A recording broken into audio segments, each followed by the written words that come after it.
survivors, and welcome to the Zombicide Fans Podcast, where we discuss and review all Zombicide games. I'm Ryan. I'm Schmedley. And I'm James. And today is part 2 of our coverage of the crowdfunding launch of Zombicide Dead Men Tales on Gamefound. It launched on April 22nd, 2026. And we are recording on Monday, May 11th, which is the day, the evening for us after their last live stream, FFG's last live stream with David and Tiago and Rebecca and, the normal crew over there.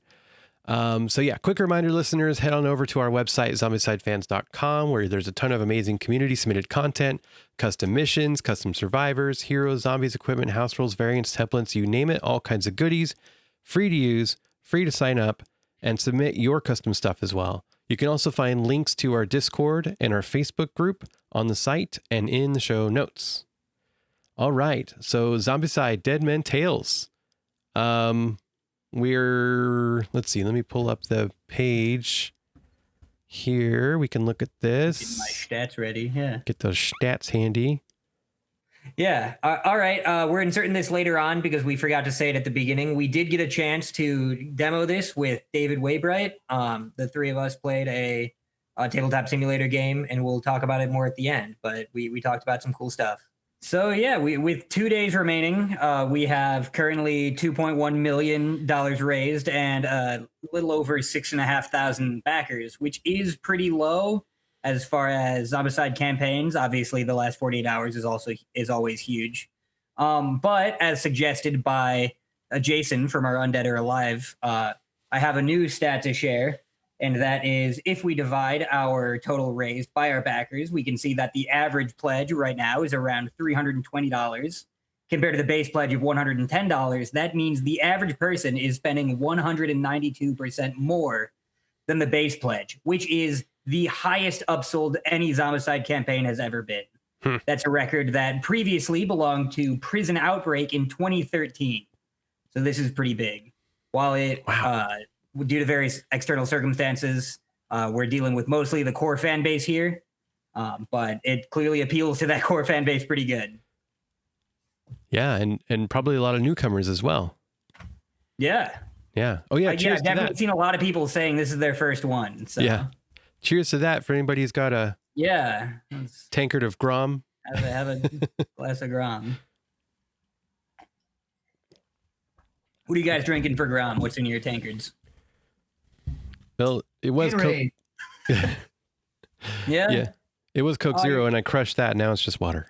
You're not even committing to the bid? I need to commit to the bid. Where's my whiskey? Come on, guys. Yeah. I would have gone and gotten Captain Morgan's at the corner store. Nice.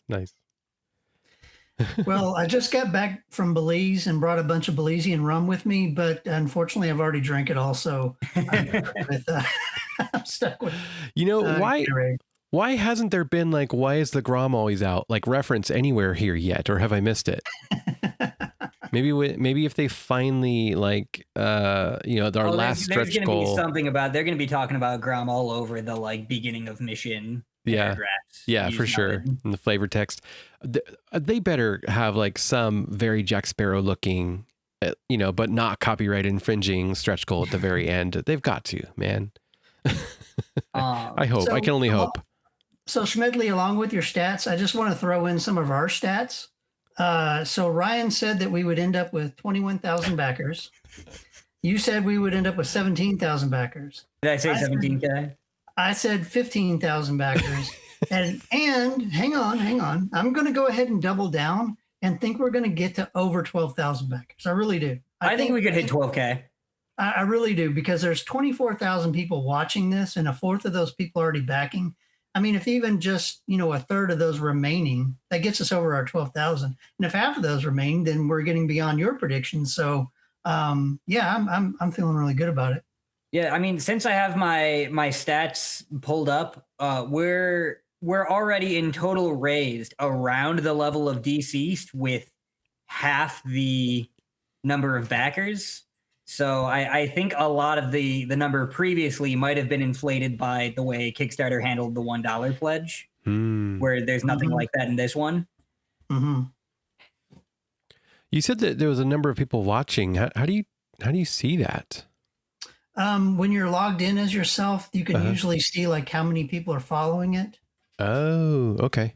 Like, oh my gosh, I can't wait till you guys pick on me for saying 21,000 backers.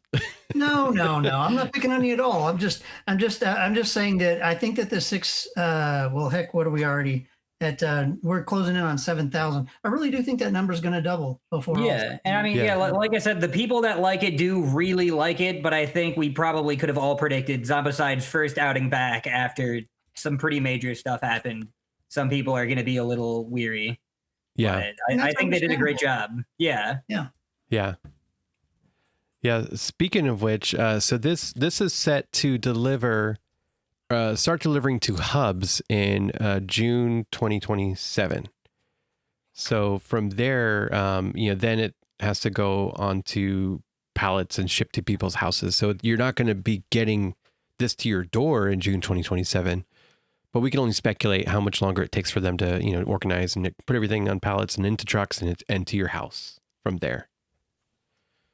We should also stress, that not only is that not to your house, that's also really, really an estimate. Yeah, also an estimate. Yeah. For anybody's ever back, so for new people, welcome. But if you ever, like my rule of thumb personally, is whenever I back something, I just kind of forget it. And if I really want to worry about when I think I'll get it, just whatever they say, double it. So if they say 1 year, you're probably going to get it in 2 years. Just in my experience, my own personal way thing. Cooler to forget about it. If you forget about it, you just get free stuff in a year. You don't That's right. Remember exactly. Gamer math, right? Yeah. Think of it like your 401k. You don't want to be watching it every day. You want to look at it about every 5 years. Yeah. You're like, wow. Yeah. So, and the another thing, speaking of, is the they. Who's the they here? So there's still people out there on Facebook and Reddit and different areas, and who knows where else, that are like, they have still given me my other games, my Cthulhu, Death May Dies, and my Massive Darknesses, and my other stuff. It's like, well, that was CMON. Death May Die they are responsible for that now. That's true. But yeah, still CMON. Yeah. All that mess and all of those delays and everything, those were a result of, what CMON was going through, cool mini or not. Now, this is 100% Fantasy Flight Games and Asmodee handling this thing. So this is their first ever crowdfunding campaign. So I imagine they're going... Zombicide. Asmodee has done a bunch of them. They have? For other games? So. Have they not? I thought I saw them. I didn't think so. They've been such a big, such a huge part of gaming forever, for the last couple of decades. Oh, no, you're right. Never mind. I'm totally wrong. But I can only imagine, that I'm not saying that to be cynical, to be like, oh, they don't know what they're doing because it's their first one. No, I think that they're really going to they have a lot to prove here. And so I really hope that they're going to pull through and stick the landing with getting this thing delivered on time-ish. So I can only hope. Yeah. Let's start with Davy Jones Plunder because we can add on to it, right? Yeah, let's go bottom up. So yeah, you wanted to talk about who each of this is for. So this one is just the core box. And all the unlocked stretch goals. And the stretch goals. So I imagine we'll see this a lot as a tacked on pledge because I know people really like to get an extra stretch goal box to sell later. But I'm not, as utility of just getting this for the stretch goals. What do you guys think of just the stretch goals? Because I have seen complaints, and we'll go over it in more detail later, that the stretch goals are a little underwhelming compared to the... Yeah, so compared to what? I mean, if you're comparing this to White Death by just sheer number of plastic, it's way off. This is way less plastic than we're getting with White Death. It's way less plastic than we're getting with Undead or Alive. But with, campaigns previous to that, it's not that far off. And I mean, you're getting more survivors or as many survivors as you'll probably ever need. You're getting more abominations than you'll probably ever see in a single game. So if you keep this in mind, you can have multiple abominations playing in a game, right? And there's 24 or 30 cards or something in a spawn deck now. So if there's 4 abomination cards in a deck, how many times are you gonna have to go through the spawn deck to be able to see all 8 of those abominations twice, right? That should be the end of the game. So right now we're getting 8 abominations without anything else added. That seems fair for a game. Oh, is it? I don't know why you need more. I didn't know it was that many. I just have total abominations down. There's 8 of them Yeah. just in the stretch goals and core box. Yeah. Yeah, that's a good amount. Yeah. Yes, and we can go through that in more detail later to see what actually is coming with what. But I mean, if you're just thinking realistically, also, I understand there's a complaint about lack of necromancers, but this one is kind of like White Death in the fact that it's based around one kind of necromancer. And so if you need more necromancers, they're going to have them, which we'll talk about later.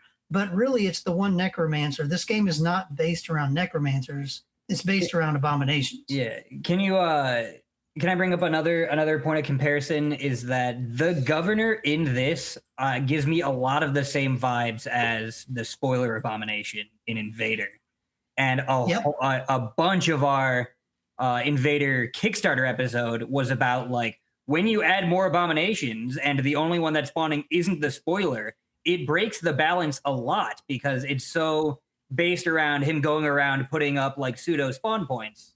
And also having an alternative lose condition, both of which the governor also fulfills. Yep, you're right. You're right. Which is why, again, I don't know that you need a bunch of different necromancers, rather. You don't need a bunch of different ones for this particular version of the game.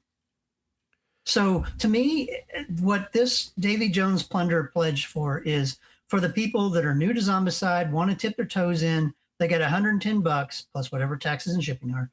And they're not ready to, just jump into that $300 or $500 pledge. And I think there's a lot of value here. Let's be honest. In 3 years, you are going to be able to find this game on Amazon in the US for $90. Absolutely. You will be able to, but you will not get these stretch goal boxes for that price. You will be getting the base game with nothing else for $90, whereas you spend $20 more now and you're getting all this extra content. Yeah, and like this, just the box for all the stretch goals is probably going to be what, $200 or $300 on eBay in a year. They always go crazy. Have you seen who the knows? second edition reboot box recently? It's still climbing. And honestly, the less backers we have, the more valuable that box is going to be. Yeah, yeah. So yeah, I actually so far like, and there's going to be there's going to be more stretch goals over the next 2 days. But I think I like this stretch goal box so far. There's like a good variety of stuff. There's the cards. I love that they kicked it off with the classic special zombie cards. We'll talk more about those later. But they gave us a bunch of cards to be able to put old content in. And of course, we got a bunch of survivors.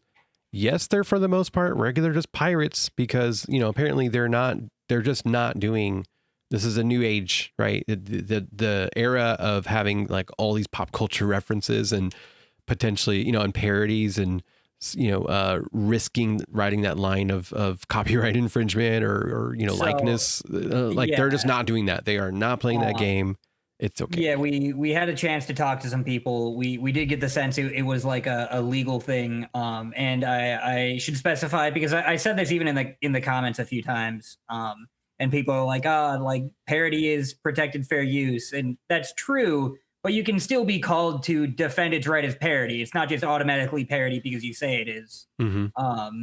And especially if you're like, if it resembles the likeness of a real person, like if they did Jack Sparrow and it was Johnny Depp, then Johnny Depp could have a problem with it. Yeah. Yeah. Well, and what if later Fantasy Flight Games wants to have a Pirates of the Caribbean game? Right. Yeah. That might ruin that. So I get it. And you know what's funny? Like of all of the things that people complain about, I haven't seen anybody complain. I've seen people who have been like wish listing things, but I haven't seen people like, I'm not pledging this because they don't have my pop culture references like they always do. I have. Oh, okay.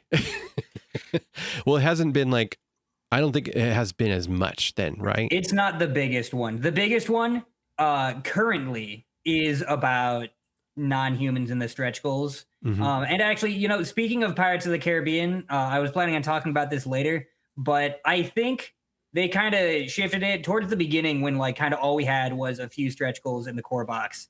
It was giving the sense that this was going to be a very low magic, low fantasy kind of setting like Pirates of the Caribbean. It was a crew of mostly human pirates. They dealt with voodoo and curses and magic, but they didn't really wield it as much. And there was undead around and stuff like that. And then as we added more add-ons, it kind of turned into more of a pirate version of standard high fantasy. But if you just get the core box and the stretch goals, and that's the vibe you're after, you get that experience a lot more. Pretty much all the add-ons move the needle more towards just being high fantasy magic, and also pirates are there. If you think those genres kind of clash, this is also a great pledge level to stop at. Yeah. But yeah, so cards, survivors, big hulking abominations, they've got barnacles on them and crabs, and you got your kind of typical fare of like bulbousy and spiky, ugly, gross things. And our first ever translucent miniatures in a Zombicide game. Actually, Iceman was, but these are full on like sets of walkers and runners and stuff, which is cool. Was that the only one? Yeah, when Iceman? she said also there was Jean Grey. She had translucent fire runner for the Phoenix thing. And that's when I decided that Marvel Zombies is not Zombicide. When even the people that make the game, don't bring that up. They're two separate products. It's not. It's a Zombicide game. Yeah, I'm just saying we can now kind of distance from that. Yeah. The superhero setting it's not a setting. The biggest thing I like about this is you've got these ghost zombies that we're actually going to be able to spawn and play with versus daily walkers. This is such a better upgrade from the last 3 campaigns that have included these miniatures that nobody knows how to use. This is a big step forward.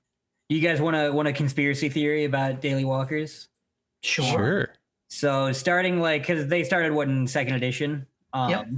I think they looked at the designers or somebody looked at online discourse and they're like, oh, everybody always does homebrew because that's kind of what online discourse is like.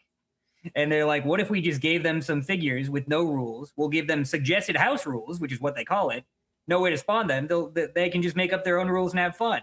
Not knowing that while homebrew is a big part of it, probably 95 to 99% of people just play rules as written. Yeah. Not about the pirate ghost walkers, but those old daily daily walkers. Yeah. Not related to this. Yeah. Because this one we have very stringent rules on, and it's very cool. It is because it's fantasy. The amount of indoor walls that they have to walk through isn't as big a deal as if it was like a modern or especially a sci-fi. But I'm sure it will come up. I love them. They have such a haunted mansion at Disneyland, Disney World vibe to them, especially like the painted ones that they display. It's fun. Yeah, I love this. Let's see, what else do they have? They've got cool miniatures. Abominations talked about. This is where they started to bring in the crew flags. Crews are very cool. Which we'll talk about. And I think the big pulls here are the crews and the abominations. Because there are all ghost walkers in the stretch goals. No, there's runners and walkers. So there's 6 runners and 6 walkers. Yeah, okay. And the runners you could buy separate, but the walkers come in free, right? No, the box I think is 6 and 6, just like what you're getting free. It's just a double down. Oh, okay. I think it's just there will also exactly be this guy. I think the chances we don't see him, I mean, really, possibly before this podcast is over. Yeah. Oh, yeah. To be completely honest. People have been hollering for sharks, like the entire campaign for all 2 weeks or whatever it's been. By the time this episode goes. I'm absolutely one of those people. Yeah. And we got 2 in the same day. Yeah. Yeah. It's a good day. This guy's fun. He's like trying to ram you, the land sharky, big old guy. I don't like the amount of detail in his glutes back there in that last picture. Wait. I don't know if you saw that. Oh, that's fine. He's got nothing on the ogre. What was her name? That's true. The Spear Maiden from Massive Darkness. So we've got our stretch goal box, and we don't know what the final number on that's going to be. We just got the information we have to work with. Still 48 hours to get more. What about a pirate's life? So we've gone from $110 to $300. So yeah, this is I guess all the most thematically on point expansions, because there's a lot of expansions not included here, but those expansions lean more fantasy, less piratey. If you only want pirate stuff, this is pretty much everything. I absolutely love the idea that they realized that this was 3 campaigns.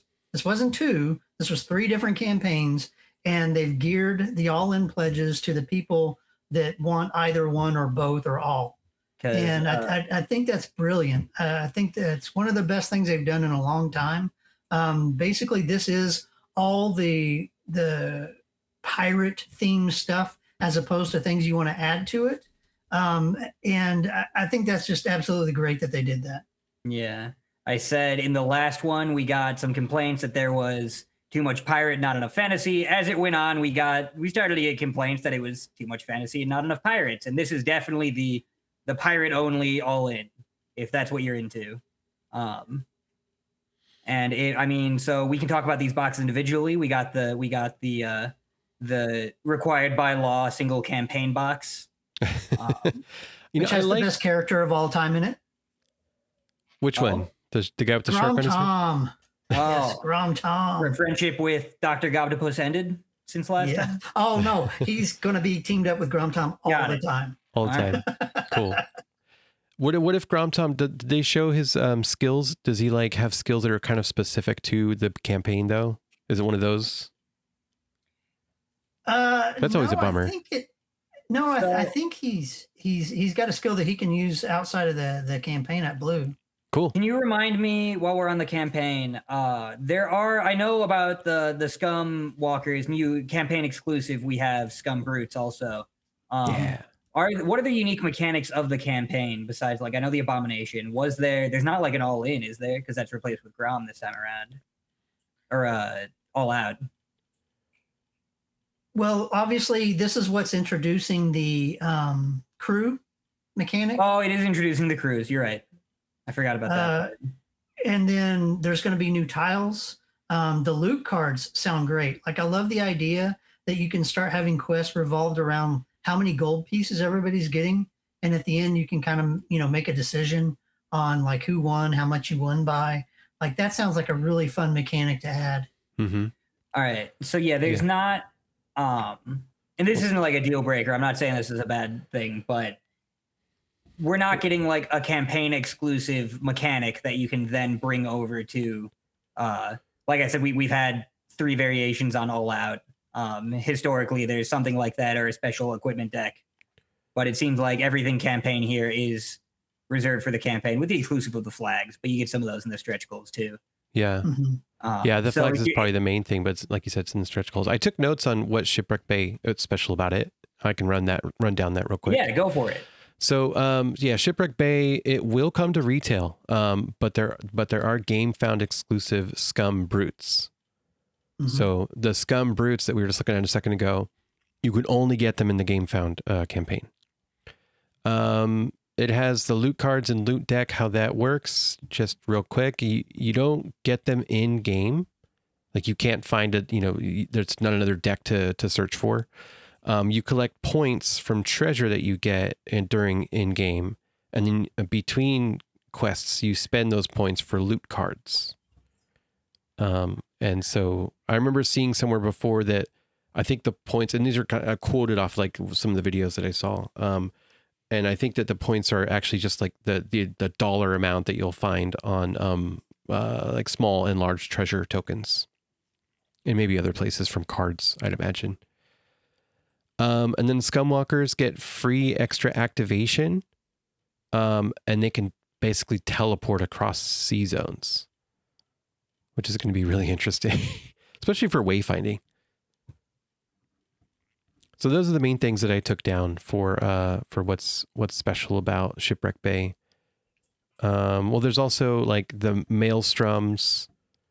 So like the Scum Abomination, he spawns from the maelstrom, which is the swirly water with the tentacles coming out.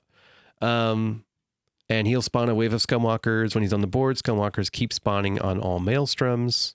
So he's kind of doing that extra, what's it called? A necromancer kind of a thing. Mm-hmm. Yeah. And of course you got your campaign sheets where you can score up, more campaign, CXP and campaign skills and bonus actions and stuff. And your story cards. And I'd just like to point out again, The $60 price point is, we saw Paris originally come out at retail at 60, but a lot of people were selling it at 50. It's easy to find Washington ZC or Fort Hendricks on Amazon at $35 now.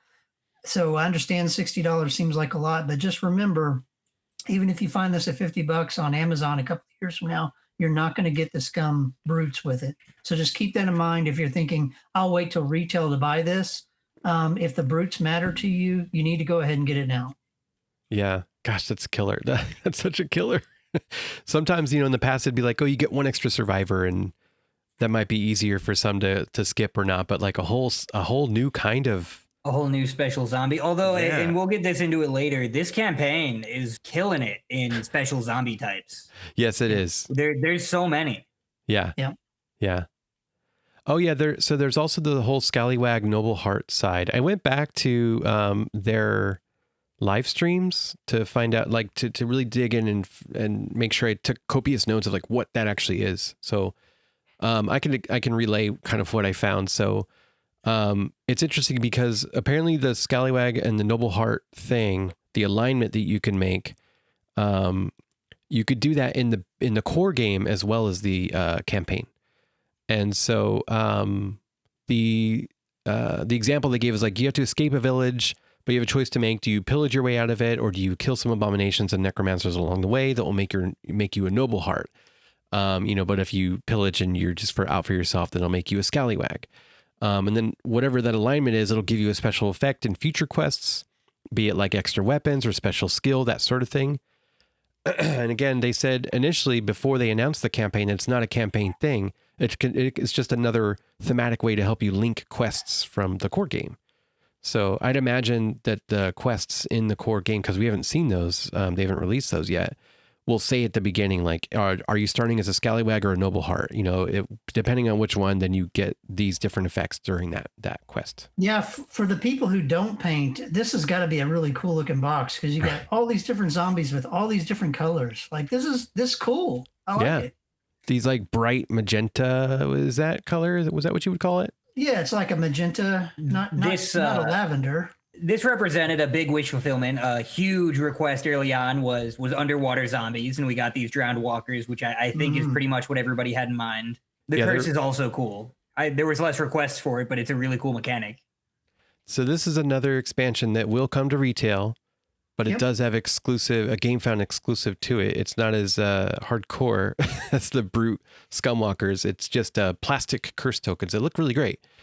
But maybe those won't be as regrettable as like a whole wave of new kinds of zombies and miniatures.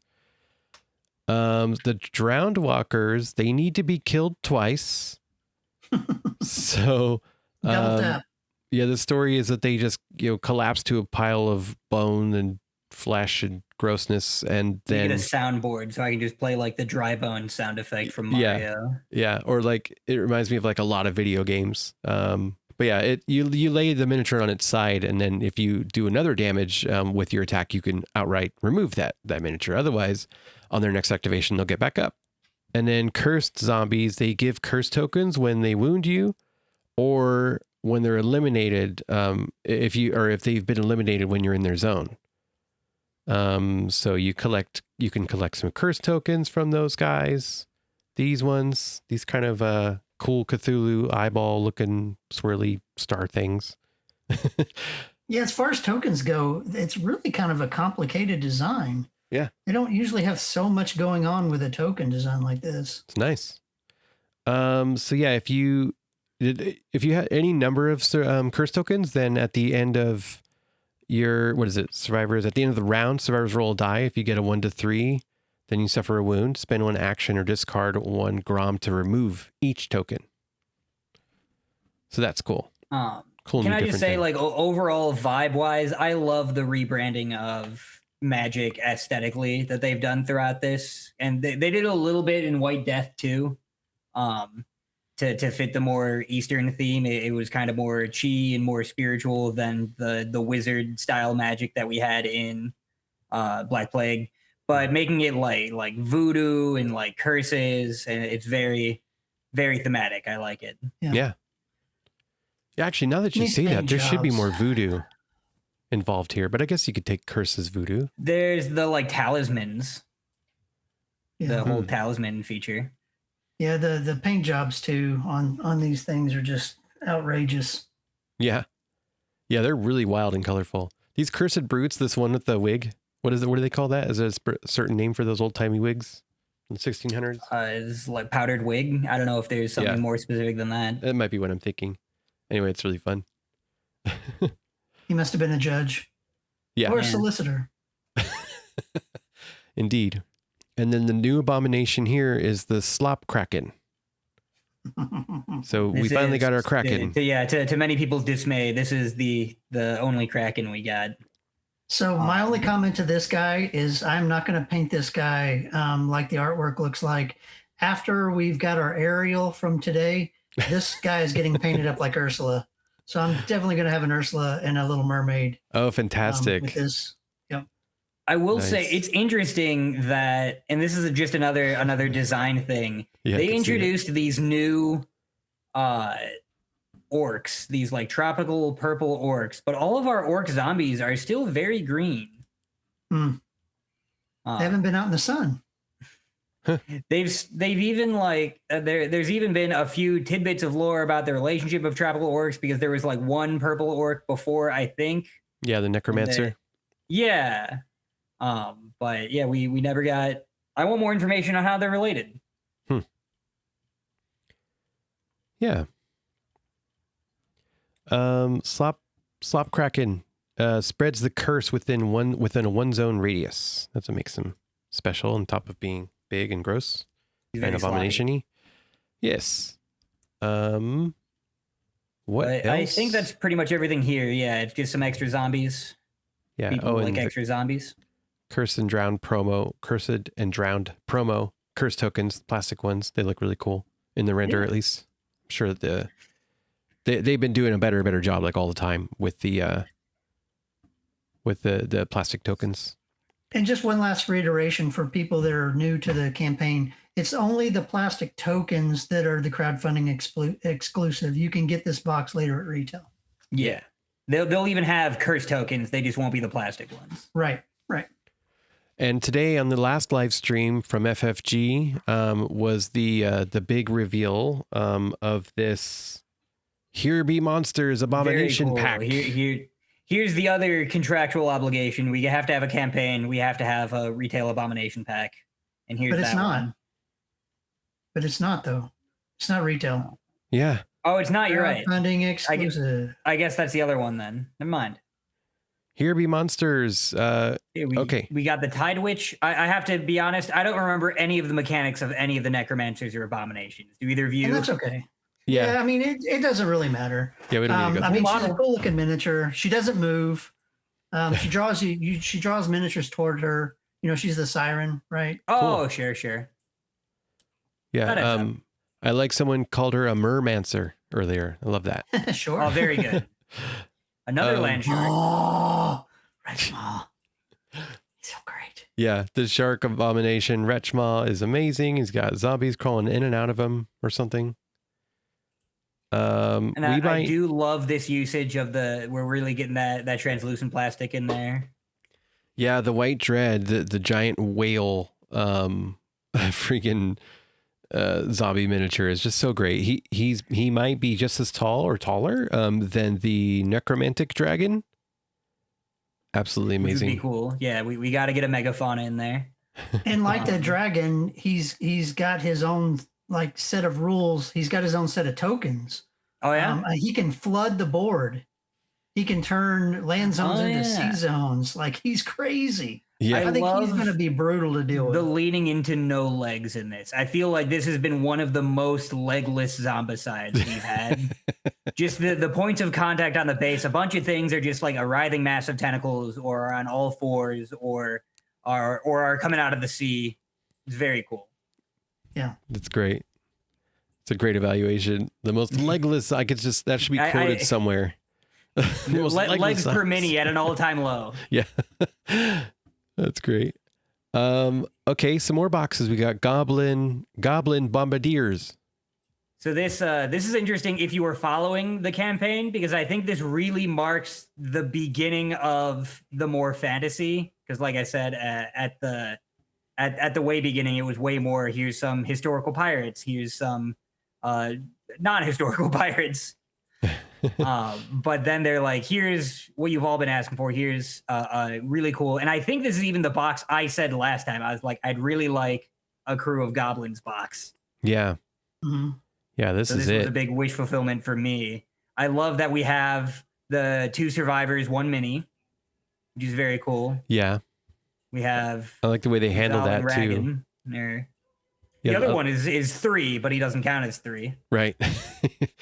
Yeah, I like the way they handle that where Rizal and Ragan, where just 2 different people have 2 different cards, one for Rizal, one for Ragan, and you both control it, that same miniature. So it gets to go 6 actions or more when you get to yellow, etc. I like that they let an orc in on the Goblin crew. Yeah. And for all my Games Workshop peeps out there, we basically got a Snotling pump wagon going on here with the 3 goblins. This is awesome. Nice. Yeah. I was like, where are the Warhammer references? I'm sure there's something. Yeah. Like we already scrolled down, we got a more special zombie types. The goblins, they do goblin-y things. They steal from you. Mm-hmm. They pile it all up somewhere else. Yep. So pirate goblin zombie runners. It's such a mouthful. Pirate goblin zombie walkers. Pirate goblin zombie runners. A necromancer and an abomination. Pocket. Yeah. They could have gotten away with goblin runner, goblin walker, but yeah. And I appreciate that this abomination is still really small, like still a small little goblin fellow. Yeah. That is fun. Yeah. They got their own crew, and we got the stash there. I do like the goblin equipment. When you find your way to the goblin stash, you can get back the stuff they stole or get some just cobbled together technology. Very goblin-y. Love that they do that. And they're a crew with their flag cards. Totally cool. But yeah, I don't know if we need to get too deep on the. All right, orc. If you have goblins, you gotta have orcs. So you get your orc reefers. So yeah, there are crews for every race now. They just revealed the elf one, but these are the only 2 that are in boxes, correct? Slice and dice. Come on, man. How can you not love slice and dice? I like that. I like that somebody pointed out 3 of these guys have birds, but only one of them mechanically has a bird. So I like to believe the other 2 just got it for aesthetics. Yeah. But you got to fit in. You got to keep up with the Joneses. It's a very orc thing to do. I like that idea. But yeah, I like the birds on these guys too. Pirate orc zombie walkers. They look great. They're all decked out in their pirate gear. Also very cool. Yeah, these guys. This is actually a really interesting mechanic. The orc zombie mechanic. Mm-hmm. If you scroll down a little bit, we also have that abomination, which is also very cool. Gotta be. Here we go. Yeah, this the is warband. Where they either in a. It's not really a stance. They're either in a defensive mood or a wrathful mood, I suppose. Yeah, where it kind of affects how they move. Yeah, when they're in defense, they become harder to hit, shrugging off attacks. In rage, they surge forward, gaining extra actions and overwhelming survivors. So runners will have 3 actions. Everyone else can get 2 actions, making them more scary. So yeah, it's really cool. And that card can flip on a die roll at the beginning or at the end of each zombie phase. Love that. That's also, it's a very cool addition, specifically because we don't have extra activation cards in this one, right? Right. Yeah. So just on that alone, it's very interesting that like they turned that into a zombie type with some extra stuff, because now that's missing, because it's a lot easier to predict when you're going to run out of minis. Not super easy, but it's not as random as the extra activation cards were. Yeah, it's not as random. Like, I love that they do this. Like, they add this variability, but still making it like something that you can deal with because the timing of it. So at the end of a zombie phase, you roll the dice and then you see what they shift to. So you have a whole game round of survivor actions to go through to be able to deal with what their stance or their form or whatever is going to be. So yeah, it's great. Let's go. So back. Closing thoughts on this pledge. I mean, yeah, like I said Which one are we on? Call to Adventure is Oh, next. We're in a pirate's life. That's right. So yeah. So I mean, yeah, like closing thoughts. Or This All is Aboard this is is next. all the pirate stuff. If you're all in on pirates, care less about the fantasy aspect, this is the everything you could want. Yeah. Again, this is 3 different campaigns, and I love the fact that they realize this is 3 campaigns. So if you're just here for the pirates, this is what you can get. If you also want to include the retro fantasy stuff, you can do that. Or if you want the RPG, you can do that as well. So I really love the fact that they said some people are just here for the pirates. Let's give it to them, and they did so. Yeah. In 2 different ways. Yeah, like I said, if you because that first one was like all like even more just pirates than this one is. Mm-hmm. And for anyone not super following along, what are Castaway rewards?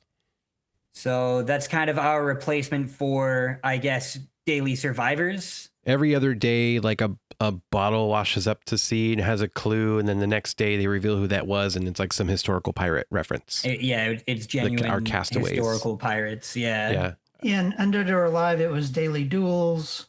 We had an Undead or Alive. All right. And second edition, I can't remember what they called it, Were but those it was daily basically spawns? ended up being the daily spawns. Yeah. So yeah, I was just thinking at face value, if someone's like, "What does Castaway rewards means?" It just means Yeah, it's the historical pirates that we're getting, right? yeah. So that's a pirate's life. What's the next one up? Yeah. Now this one's called All Aboard. Now we're bringing in some of the more fantasy stuff. If you're more into the fantasy aspect than the pirate aspect, or if you're just a completionist. Yeah. This gives you, I do like this idea where you don't even have to buy the RPG. They're like, we know what you're here for. You're interested in the RPG because it offers you more survivors. We just So want here's the miniatures. survivors. Yeah. Just give us miniatures. Um, That's what this pledge does. Mm-hmm. the only thing they could have done to get more granular with it is to offer like a slightly lower one without the comics too. But I that's splitting hairs at that point. Yeah. This is the extra boxes. This campaign does also reprint the comic book extras volume 1. I believe No, it doesn't. No, it doesn't. It Doesn't have doesn't. It's those. just the comic book. None of the pledges include the comic book volume 1. No, None of them. this campaign also reprints it, Yeah, not yeah. this one. Yeah. Yeah. It's not included in this because the all-ins are more focused on new stuff. I believe Company Gallows is also, it wasn't in English before, something like that. Yeah, the comics have been redone, and then we've got new miniatures. And I mean, you got to have the comics to make a reason to have the miniatures. So you got to have the comics in there. You're not getting rid of those. There are new minis even in the Company Gallows. Yeah, it's not Yeah. the La Campagna della Forca or whatever. It's Oh, not okay. that. I It's not thought, the yeah. same thing. It's not the same miniatures. It's not the same box set. Yeah. Okay. Yeah. It's not the same actual content, but it's based on that same IP, So yeah, I think. so this is, but these are these new comics also? Do you know? As far as I know. From what I Okay. understand, yeah. Yeah, I fell prey to some wild misinformation regarding that then. So yeah, so this is all these 3 boxes, we'll get into them more specifically. It is mostly survivors, so another reason to stop at, there's some extra stuff.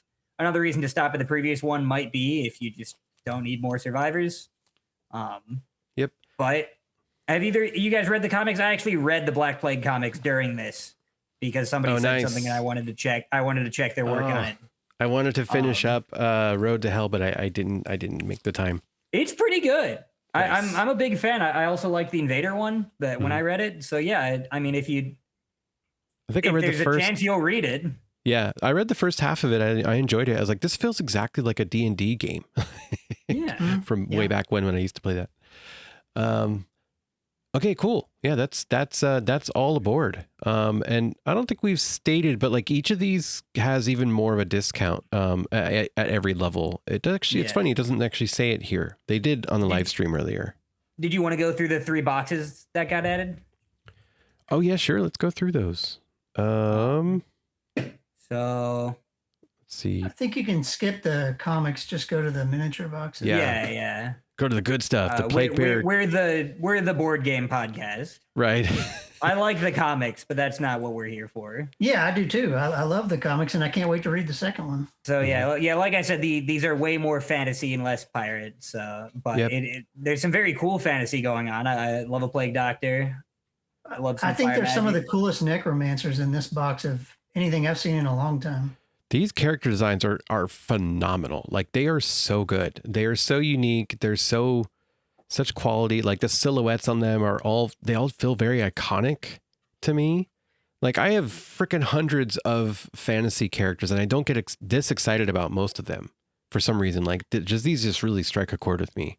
The design. And we get an these. elf and a dwarf in this box. Yeah. And two elves. I'm sorry, 2 elves and a dwarf. Yeah. These are fantastic designs. Big yes, fan. they are. And then this makes me want the comic. Look Get at the comic. Yeah. These necromancers are awesome. Like everybody that was complaining in White Dwarf that they weren't getting the fantasy that they wanted, this is what they wanted. White this Death. is what you're getting. This is I wasn't going to correct him on it.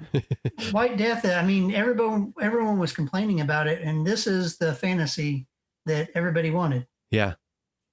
Yeah, this is great. It is very interesting that they paired it with this because, obviously a big part of White Death was their first big departure from Tolkien-esque European medieval high fantasy. And this is their second, even bigger departure from that. But they also throw in this stuff. Yeah, this is awesome. The Death Knight. Yeah. That guy's awesome. You gotta have a big spider, a classic. Right. Yep. Why'd it have to be spiders? Yeah. Yeah, the design on this is stellar. It's like, oh, I just want a regular European Tolkien-esque fantasy game again now. That's new, that's modern. This is what you get. Yeah. Yeah. This scratches the itch. This campaign does not make you choose. You can have both. Yeah. There you go. And yeah, there's a lot more information, of course, on the Gamefound for everything, all the story and all the bits and all the things. And I love that there's a crazy cat lady. It's great. We don't have to go through all that though. We'll be here all day. Let's see what else is in here. All right, Black Plague Volume 2 comic book extras. Very cool. Yeah. Yeah. I like Brunha. It's like, I don't even know if I've looked at this yet for some reason. But yeah, I love Brunha's design. Yeah. Yeah, she's cool. It's interesting that orc. that she's a half orc, but she just gets the orc species trait. Gotcha. Obviously they had to pick one, but she's a big old barbarian orc looking lady. She's pretty awesome. Yeah, I agree. We got Haydn.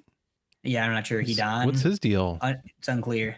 He's got 2 maces. That's what his deal two is. maces is pretty cool. So like he's totally a paladin. He's got like white and purple. He's prepared to take on people with 2 shields.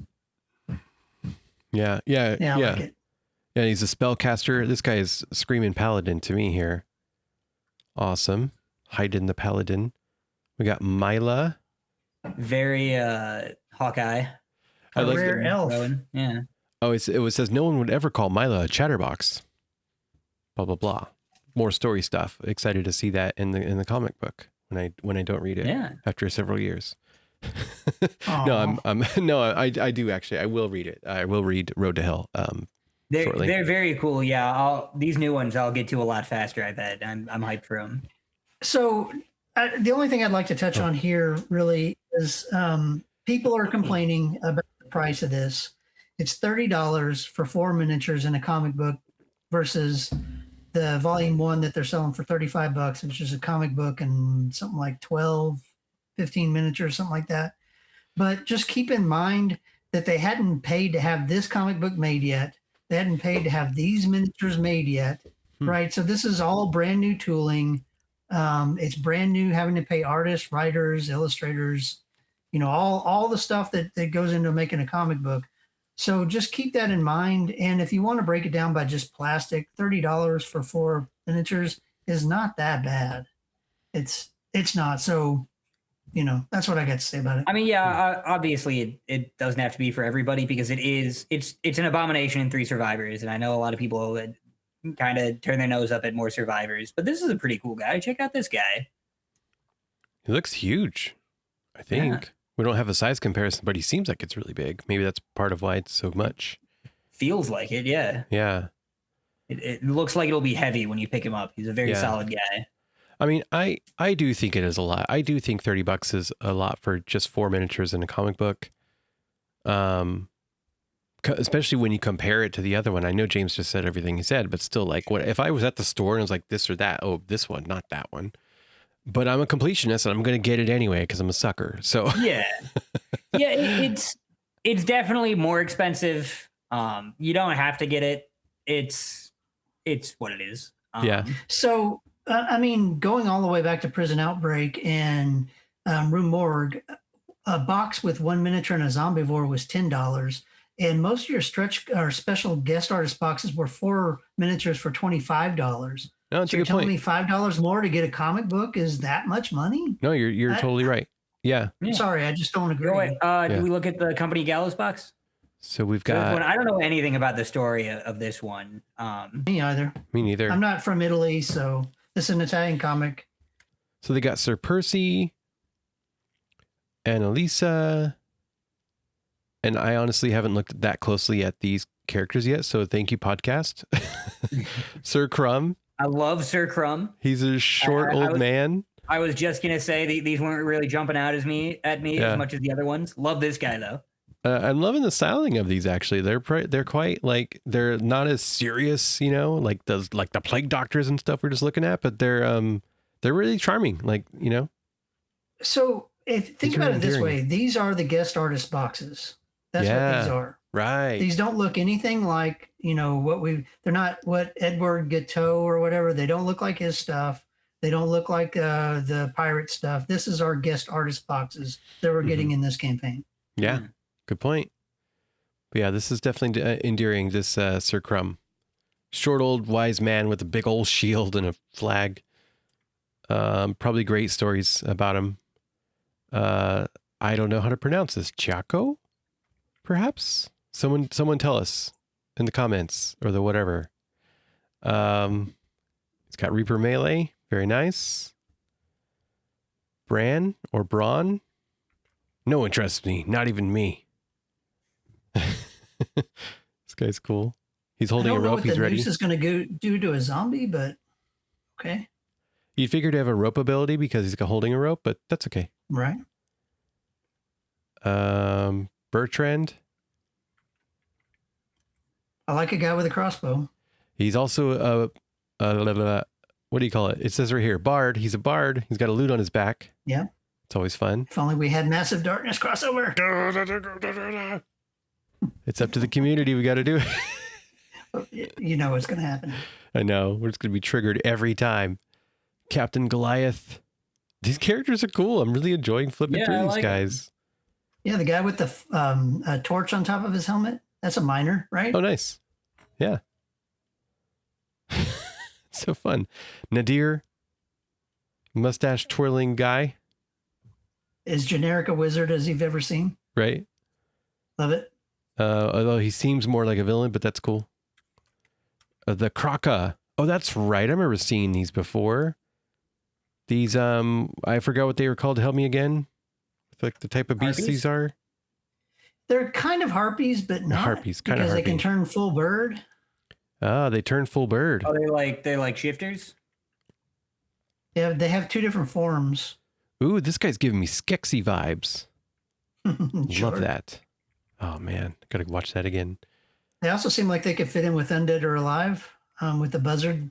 Yeah. The buzzard abomination. There you go. We get our buzzards. Gotta get on to customizing them. Sparrow is our new abomination. Is that a she? Some evil. Her. Yep. Her greatest strength. Yeah. She had to define it as her.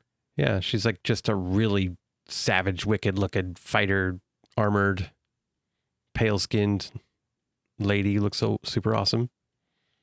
Yeah. There's more in this box than I remember. Yeah. I know. That was fun. It was fun to go through all that. Hopefully that's not too boring. But okay, did we get through all the game content on this pledge? Yes. Oh, there it is. We can move on to the next one. So at this level, it's a $400, so you're saving $25, $25 discount. Maybe we should scroll through this way next time. Oh yeah, maybe we should do that. Okay. All right, we're on to, what's this one? Call to Adventure. Call to adventure. What do we get? What do we get in this one? The role-playing game. So yeah, this one is pretty much just the role-playing game, which is cool, but like with the comics, I doesn't really add anything. We already had the character pack. So as far as our viewership is concerned, I'll try it out. I think it looks really cool. I like this case it has. I'm wondering if this will sell better than Chronicles did. I don't actually know if Chronicles flopped or not, but this is a more traditional role-playing game. You know, high fantasy is kind of the TTRPG default. And so I'm wondering if now that it's more of a high fantasy game, if it'll find its footing. Yeah, I'm optimistic that Plague Bearer is going to be more popular, more adopted. Fantasy Flight already put out a video of the designer of the game playing with some of the Guillotine folks on YouTube that they posted in this campaign, so that's cool. And yeah, it looks like they've added more to it. So let's just look at that. So, just a PSA, this is the exclusive edition. So I'm assuming that means that aside from the core book that you would get at retail, like all or some of this stuff is going to be exclusive to this. Maybe it might only just be the slipcase sleeve thing, but it says in here, you've got a GM screen, character pad, maps, all the cards, all this stuff. So maybe it says in here specifically, I'm not going to go through and read all of it right at the moment, but I'm just like, as you can see, really excited to be like, hey, if you want the bling, like if you want all the stuff instead of only the core rulebook potentially at retail, like just take a look. I think that might be worthwhile if you're interested. So there are currently nearly 700 people that like this because they've pledged for this. Yeah, I'm excited to check it out. I got to get back to playing role-playing games again one day. Yeah. And it's supposed to be like pretty easy going, not too difficult. And I will say it's not called this because really both of the last ones could be called the Gameplay All In. Yeah. So, but now we're moving on to non-gameplay stuff completely. The only one we have left is Legendary Treasure. It adds everything that's in no way could be called gameplay. We have all the extra dice, all three of which I think are very cool. I bought all 3 dice. Oh, I never asked you guys. This is probably a good time to ask. What did you pledge? So, me, I'm a completionist. I definitely went all in with Legendary Treasure and then some. So I got a couple of extras of some of the other bling stuff. And, I'm still deciding if I want to keep all of that or not. Figuring it out. And that they have the whole stretch pay thing. If you're new to this in Gamefound, there's stretch pay, which means you could choose to just use stretch pay, and it's there's no interest or anything. You just pay it over the months of the campaign. I'm not trying to advocate for anyone going into debt or anything or stacking up more bills, but they did respond to the community to say like, okay, we're changing that from 6 months to now 8 months. So you can pay, 5 to 8 months. So yeah, you can pay for your entire pledge over 8 months with no interest or anything. And if you want to pay it early, you can too. You could just be like, I'll just pay remainder after the first whatever payments. Yeah. But so I just did Legendary Treasure. It had everything I want. The only thing I could probably do without is the plastic tokens pack. But they're very cool and I could throw them. I'm already spending. I think I saved like $2 by just adding everything individually. I like all 3 of the special dice. I know people said the skull dice you can find cheaper elsewhere, a very similar model, but I like these and I want them to keep doing Zombicide. Yeah. So is this your first ever super all-in pledge, Schmedley? I think this is the first time I've gone beyond the gameplay all-in. Yeah. Nice. Welcome to the madness. All of these dice are very cool. This will be my first plastic tokens, except the ones that you gave me, because Ryan did give me some second edition plastic tokens. Yeah. Yeah. They're like the plastic token pack is like the tokens that are plastic, as well as a bunch of 3D chests and coffins and cannons and stuff too. So that's also really exciting. There was initially some controversy in the plastic tokens pack. This is probably as good of an opportunity as we'll get to talk about it, where The intention, how they were thinking people would use them, is to put them on top of the existing tokens, and because of that, they have no indication of what's in the treasure chests, or to a less important extent, what's on the bottom of the coffins, which will only come up in some missions. And people didn't like that. They're like, "What's the point if we have to use both tokens?" So they did say they'll include stickers so that you can make them. Because if you don't remember, when you get a treasure chest, on the bottom it'll say what it is. You have a reference card. Various effects will happen. Less of them are treasure than you'd expect. Most of them are the weather changes or a zombie spawns. Interesting things for a treasure chest to do. But when they announced that, the first thing I said on Discord was to James, you got your stickers. They listened to you. Yeah. Yeah, it seemed the obvious. I mean, because they did that with Massive Darkness too. Yeah. When they came out with the 3D tokens, they included a sheet of stickers so you could put on the bottom of your tokens when you flip them over what the effects would be. So it just seemed like an obvious answer. Yeah. Yeah. And I appreciate that. That's like, I feel like that's really going the extra mile, because I can't imagine in a production like this that, like, you know, adding a whole new type of thing like stickers, like sticker sheets, to a production like this is a lot of extra effort and expense and everything. They were actually really good about, like, a lot of the most common complaints, most of them easy to do, like that we have the extra ghosts. And that was also people asking, like, hey, can I get more minis of these? Because they're not part of an add-on. I don't want to get a second base pledge for that. Mm-hmm. And so they like have more ghosts. Oh yeah, the skull dice, real quick. I was so thrilled about the skull dice, and someone burst my bubble really quickly. Not that it's the 2 and not the 3. No. They're like, oh, this is the that. same thing as they have on like Temu and Alibaba and AliExpress. It's like the exact same thing, but it's like $2, you know, or it's like $6 for a set of 10 or something like that. I'm like, oh, well, shucks. And it looks exactly the same. Like the colors a little different. They're pretty similar. However, though, they did show on the live stream earlier, Rebecca had like 3D printed rendered or 3D printed prototypes of them. And I think they're actually different. Like, I didn't see the little etched, like wiggly lines between the numbers on that one that she was holding. I think that might actually be a different sculpt. So I'm happy that I'm getting these. I also already ordered the ones on like Temu or Ali, wherever it is. And you can also get them on Amazon, but they're marked up a little more. Those are people basically just buying them on AliExpress and then marking them up on Amazon. Anyway, so yeah, in a year or two, I can compare. I can tell you, like, okay, here's the knockoff brands and here's the Fantasy Flight ones. Let's compare what the difference is. Be happy to report back on that in a long time. Yeah. What do you guys think about these Grom dice? I believe this is the first time we've seen non-standard dice shape-wise. Yeah, these are really cool. These are so cool. I love them. They're very cool. Yeah. I am adding these to my pledge. Yep, I'm adding them and extra ones too. Oh, James, did you tell us what you did pledge-wise? I did not. So I'm going with the all aboard pledge because I'm sorry, I'm just never going to use an RPG game. It's just not going to happen. And it's not even the extra money. I just don't need to store it. So yeah, I'm not going to do that pledge that includes an RPG.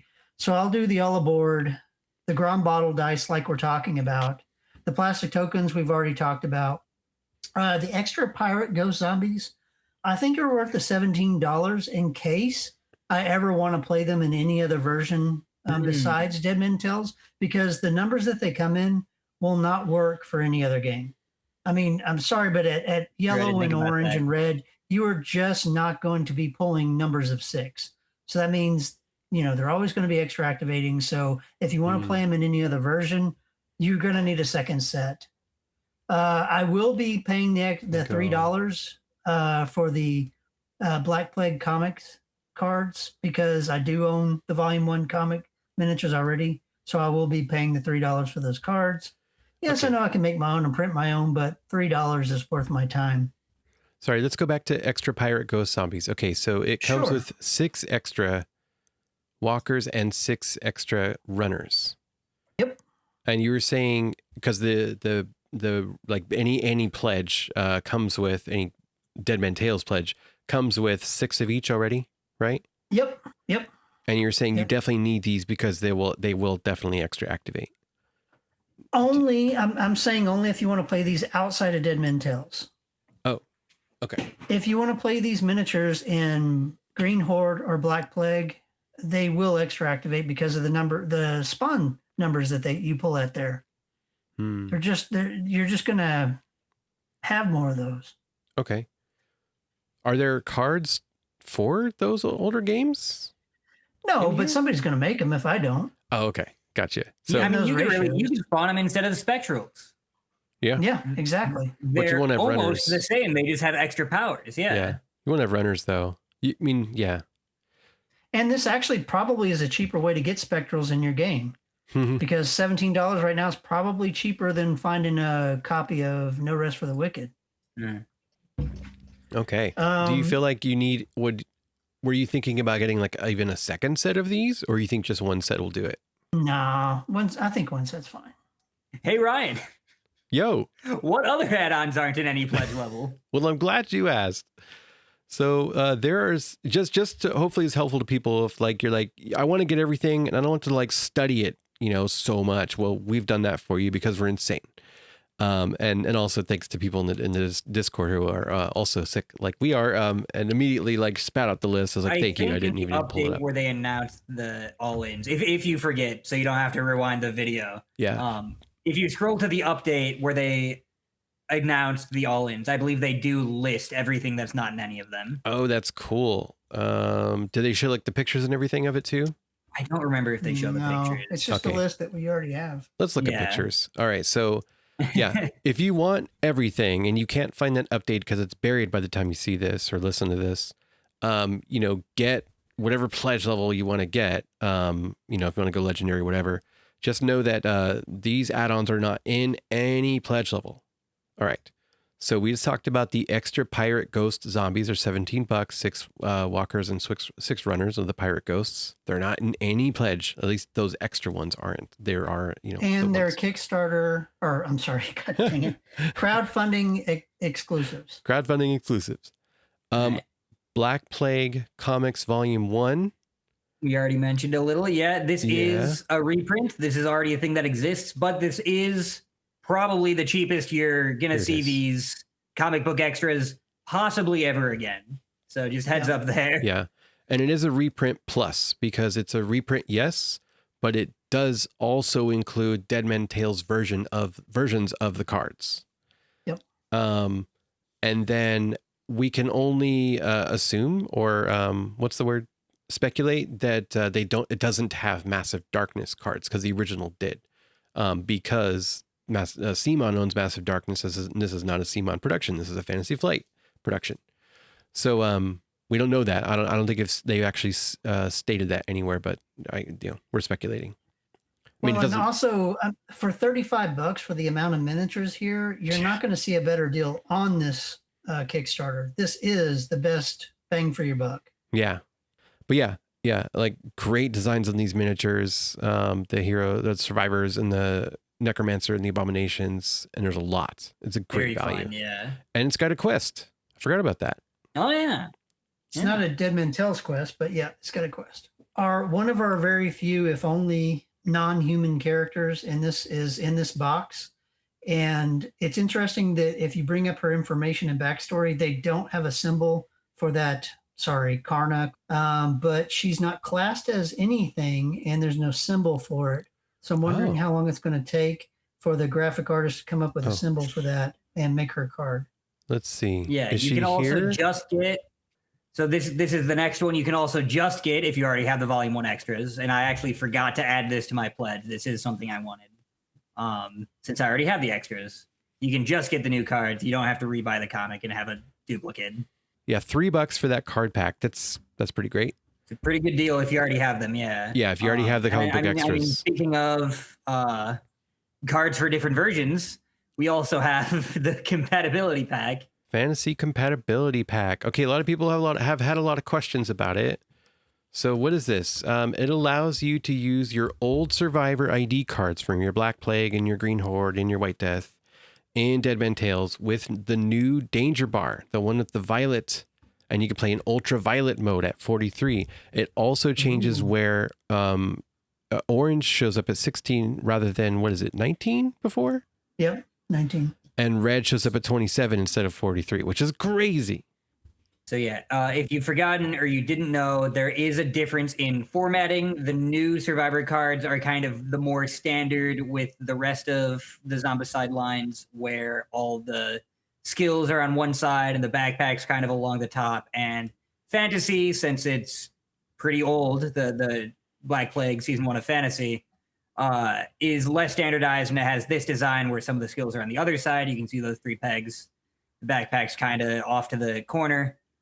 So this just lets you play with that. And then the pack also includes card sleeves because we have more, we have new card backings. Yep, 70, I think it is card sleeves for your spawn cards so that you can mix and match things from this campaign that have new card backs from those old ones. Yeah. And James, you want to talk about those other cards here? Yeah. Yeah, so if there's a skill that you have at blue that doesn't translate to Dead Men Tales, then you can pick one of these cards to be your skill.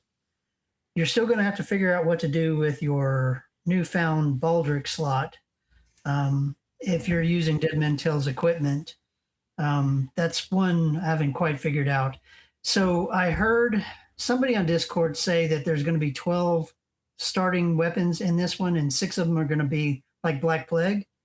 If that's the case, you're going to have short swords, hammers, short bows. That's all great. That doesn't cover everything from Fantasy, but it covers enough. Yeah. So if your Baldric slot says can hold a such and such here, maybe that covers it. And I don't know how important that is to the game. I might have missed something major. Are the Baldric slots not generic for everybody? No. Oh, so okay. if you go back and look at all that stuff that we previously looked at, you'll see that some of them say holds a bow, holds a short sword, holds a axe, holds a whatever. Okay. Like all the classic fantasy ones, right? Yeah, but you're not going to have any of the equipment in a Dead Men Tales deck. So how are you supposed to use that? So we're talking about like, okay, so let's just say you have I wanted to say, like, let's say you have Baldric here in this Dead Men Tales game. That's confusing. Baldric with a Baldric slot. Yeah, exactly. Like no, what's another character from? I think all of his slots are Baldric. Silas. Let's just say Silas the elf. Silas works. So you put Silas here, and he has a body slot, not a Baldric slot. And but the point of this is to be able to bring your Silas from your Black Plague original into Dead Men Tales. Right. And you put him in there. He's got a body slot. And then you're using the Dead Men Tales equipment. And you probably maybe. Well, Silas, what does he have? A bow for his body slot? No, it's sword. Sword. Okay. It is? Yeah, because he normally shoots a bow, right? So he needs a sword, which is actually what the miniature's holding. In his body slot. Okay, we just think of him as the bow guy. Yeah, of course. Yeah. So he just doesn't have Baldric abilities. The Baldric weapons don't apply to him. And I mean, it's still thematically it makes sense. They just maintain their body slot instead of getting the Baldric mechanic? Is that how it works? Well, it's not covered in the rules as yet. And like I said, if you go back and look at those more classic survivors and look at their Baldric slots, they're all different. They're not. You mean their body Baldric slots? They're for weapons. They're for weapons that have the Baldric slot symbol there, but none of those weapons are in the Dead Men Tales deck. Wait, is it? Do they have the symbol? Is it the same symbol? Yep. No, it's different. The Baldric slot is different? Yeah. On the cards? The body slot is a body. Like it's a, you can't see it here. I can't zoom in on it, but it's like an outfit. It's like a little uniform. It's not a Baldric. It's not the belt with the, it's not the belt Baldric thing. It's a different symbol. I know, altogether. but go back and look at the card. So if you go back and look at, say, the Plague Bearer box, or go back and look at the, what do you call it? That other comic book box. If you go back and look at those cards, you'll notice that in their Baldric slot, have thing. That's not what it is. What? Okay, so I'm not talking about the classic cards. I'm talking about the new characters that are more classic in the new design. Oh, you're saying that's a Baldric symbol? No, I'm not saying that's a Baldric symbol. He's talking about the I'm new. sorry. Yeah, I'm lagging just a little behind on figuring out what you're saying. No, we're both lost, Schmedley. It's okay. Okay, so we're gonna go and look at like Plague Bearer, right? Okay. Now go look at one of their character slots. There you go. Okay. Zoom in on that. I cannot. That does kind of look like it. Okay. Oh, I can. It's the Baldric slot, but it Yes. says something else. It says a scroll, Okay. but not all of them are that generic. So it is a Does it Baldric. say it can hold a scroll instead? So it's both a body slot and a Baldric slot is the idea? I guess. Neat. Because I assume the idea isn't that Olga can hold 5 scrolls and use all of them as one action. I wouldn't think so.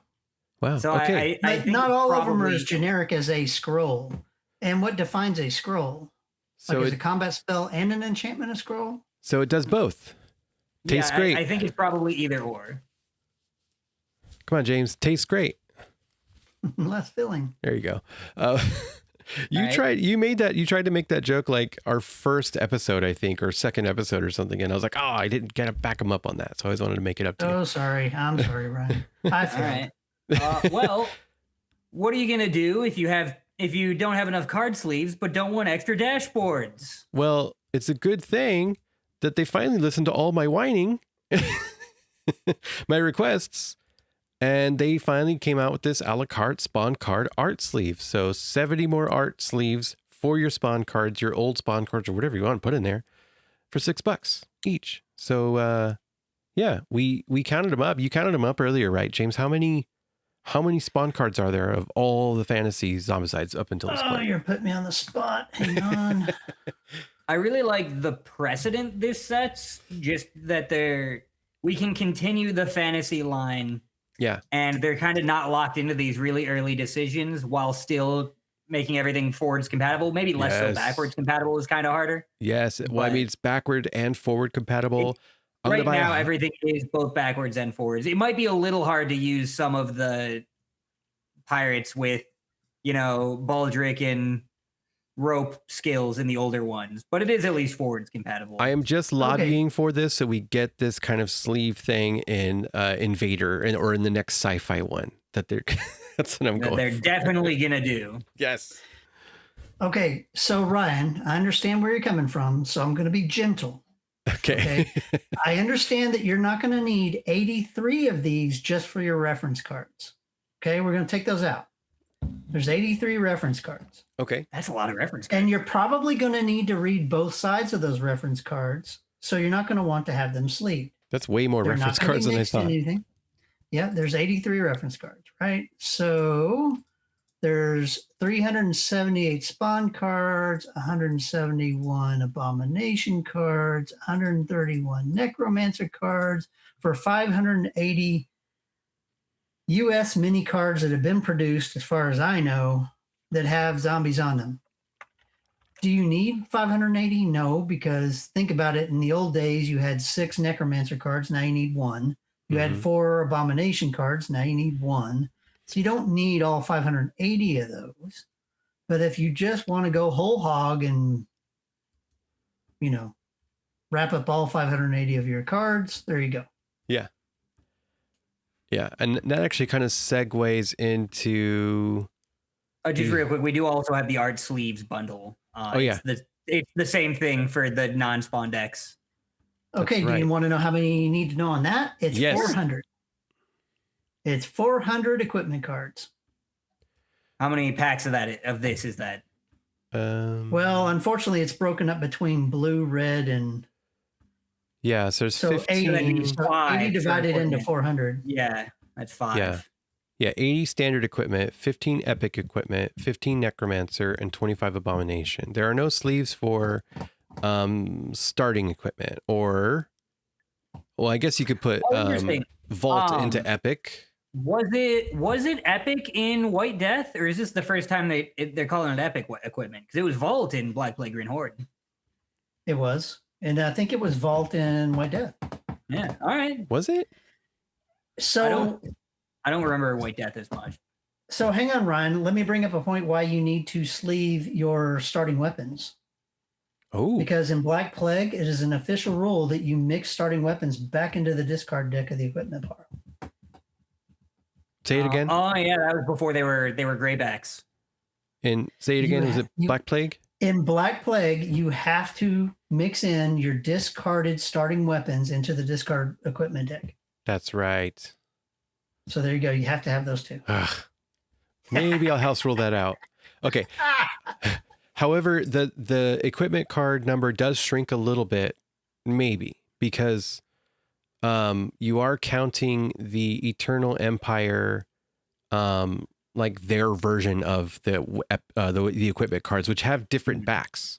So like they're meant to be separate from the other things. Like meant. But what to about be. for all the crazy people that want them all in the same card back? And yeah, that's why I just like air quotes meant to be, because there are still people who would want to put them all together. If you own literally all of Fantasy Zombicide, $50 to make them all have the same back is not that bad. So yeah, I didn't think that would be so long in the art sleeves. No, all good. That all makes sense to go together. I just wanted to add on here the where did it go? The special zombie deck. Special zombie cards, and I guess you could call it special zombie deck.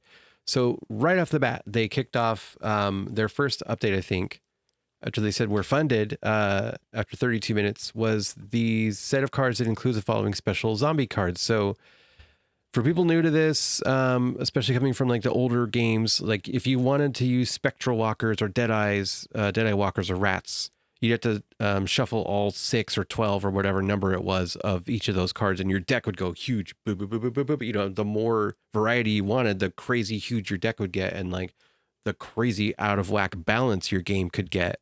And, you know, take or leave it, like that could be fun. Part of the chaos and part of the fun is doing that. But also like, how do you even sort this deck or hold this deck and everything? So, you know, the newer, more modern Zombicide games are more balanced. Especially with your governor, necromancer and things, the mechanics are more part of it. So what they do is they have, I think it's 6 regular cards that have the question mark on the face of them from your spawn deck. And then when you get one of those, then you go to this other deck, which is the special zombie deck that has all the special zombie cards. There's one of each of all of the different zombie types. And so it's backwards compatible right off the bat for Green Horde, having like all of the different enemy types. It's funny they put Green Horde here first. And all of the enemy types from White Death, Green Horde, Black Plague, all of the expansions and stuff. It's absolutely wild and great. I will say, what would you put in from Black Plague? Like it's just standard zombies and runners and brutes, right? So you wouldn't put anything from that. Oh, I guess so. Yeah, it's all from expansions of Black Plague. I will say there's some mixed feelings on this, because it does mean in a game you'll only ever spawn one of a given type. But especially given how it was more of a complaint early on, especially given how this campaign turned out, if you're shuffling all of the special zombie types you have into a deck, you're not going to spawn more than one of a kind anyway. Yeah, I got mixed feelings on this one. I've heard people say like this is more streamlined. How is adding a third deck of cards streamlining anything? I just I don't agree with. And also, I think if you want to just say I only own crows, so I'm going to have a third deck just for one card, so I can spawn crows in here. Like I would just rather put the 6, 8, 12 crow cards into my deck and play it that way. Yeah. I don't think that this is a streamlining. I do have mixed feelings, because I'm a big deck customizer, where like I'll have seekers show up more than spitters in Invader, because seeker power activates on spawning, so they kind of don't do anything if they don't spawn very much. And so I'll tweak it the more times we play to kind of like arrive at a difficulty everybody agrees with, and this does have less than that. If you're worried about there being too many of a kind, I would recommend you could even blind deal, so you don't know what, but like you put 3 cards in the deck so you keep rotating them. So what you're saying is we need special zombies deck sleeves. I mean, really? But overall, I think, especially like I said, given how this campaign turned out, separating special zombies into an abomination style deck does make sense. That does bring us to 4 zombie decks, which is quite a bit. Yeah, I don't see how that's streamlining anything. Yeah, it's not, I guess it's not streamlining so much as it's just maintaining the balance and not bloating your deck and, throwing the game off, right? It would get really hard to, especially if you wanted there to be a small chance that like all 20, 25 special zombie types that you own might show up. Having all that in a spawn deck, especially like a pretty slimmed down spawn deck like this one card each is already half the deck. Because this first set, because there's more that they announced, but this first set of 16, I don't know math, but what's 16 times 6? Right? That'd be that many more cards in your spawn deck. That'd be insane. I understand where they're coming from putting 6 decks, because what's the normal spawn deck now? Like 24? So yeah. I understand adding 6 cards. I get the math there. What my point is that big of a percentage of adding 12 cards to a, was it 30 or 54 card deck? If you're just adding, say, wolves to a deck, it's not that bit much of a change in percentage. If you just want to play with a handful of types, or if you just have a handful of types, I do think this will be cumbersome. That's why I especially think it's worth noting this campaign, we had 16 types before. This campaign adds 12. And that's another thing. 16 cards plus the 12. I'm not getting out that many boxes of different zombies to play with. And that's valid. That's just not ever going to happen. I'm sorry. I'm lazy. It's not going to happen. So yeah, again, this just doesn't do a whole lot for me. Yeah. Do you wish that they had more than just one of each copy? Like if you, I don't think that's the biggest problem here. Okay. Gotcha. Yeah, people complain about that. It's a little annoying. Yeah, for me, the answer is if, let's just pretend you're not playing with any of the Dead Men Tell stuff, and you just want to put in, say, wolves and I don't know, crows. Crows. Then you just make your deck of those normal cards. You just put your yellow cards as your special deck, and you just play with those. Right. And you can just have as many of those in there as you want. They're still only going to come up the same percentage of time, right? You're still only going to put in 6 special cards. Mm-hmm. So they're not going to come up any more of a percentage, but you can control more about like what's popping up. Yeah. As opposed to, I've got 16 cards here. Oh, let me get up and go get this box and get out these miniatures and blah, blah, blah. Yeah. I'm sorry, but not sorry. Like now I really want special zombie card sleeves. Why not? Right? Fine tune that. Because this, maybe in the future we'll have them. This is the first time this deck's existed. What would the cards do? Oh, I'm just saying, then you could tweak it. Like if you want old ones in there. Okay. Yeah. Like you want wolves only, like wolves, like animals only, wolves, rats, and crows, for example. That way you could have do that. Multiples. Sure. Yeah. That works. I can see it.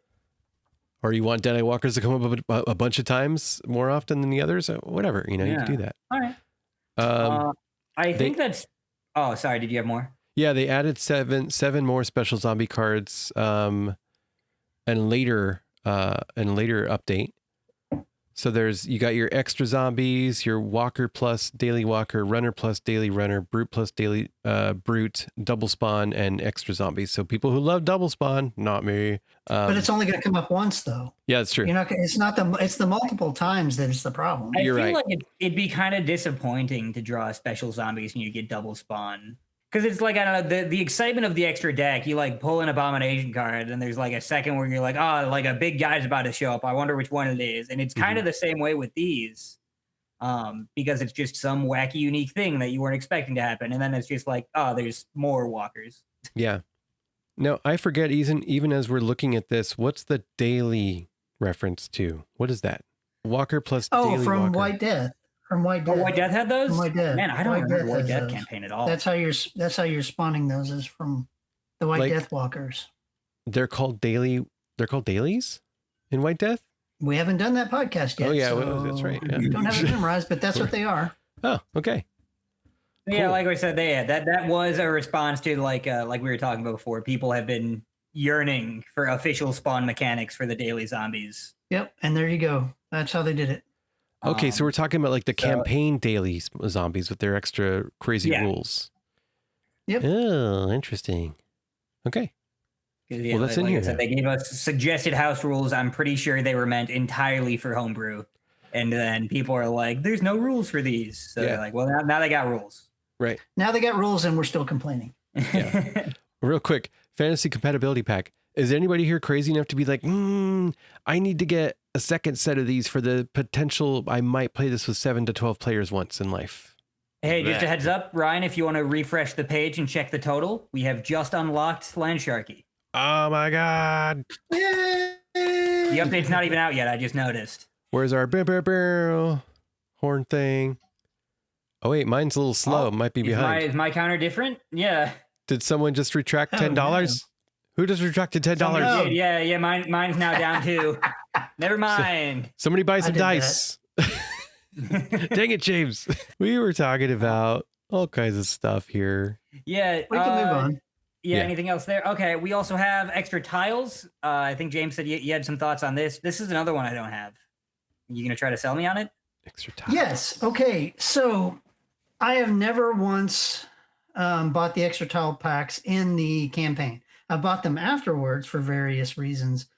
But in this one, I really foresee some cool potential extra scenarios where you can do ship to ship combat. Mhm. Like I love the idea of having a whole mission. This basically the whole map is nothing but 2 ships, and you have Yeah. to swing over to accomplish your objectives and swing back over. There's no land tiles at all. You have to somehow find a way to find equipment. Maybe you have to take a character or scavenge. Maybe there's some other rule mechanic. But the idea of the extra ships to me is what makes this one why I have to have that.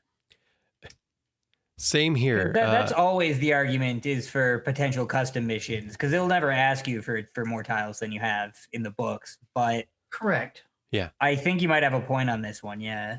We've had a couple of different campaigns where they haven't even used certain tiles for the missions that you can get. Oh, yeah. And you have to wait for someone to come up with quests, for them to include those. But in this one, this is just begging to have extra missions made with multiple tiles. If Mhm. any setting has ever had that, it's this one. Can't wait to see your custom missions showing up on zombicidefans.com. Another one, what if you want numbered spawn zones in some other game and you really like the hands? I didn't talk about this before. I get all crazy about these these spawn tokens. Like I love some and I hate other ones, and I love these. These are probably my favorite actually. I like these better than like even the classic silhouettes, which are really cool. The hands coming out, like why didn't they do this before? These are The great. hands are pretty cool. And this would go with Yeah. any Zombicide. Like you can use this in any Zombicide and it'll work. Well, not Invader actually so much. Okay. I'm sorry. One more reason about these. Yeah. Looking at the extra tokens.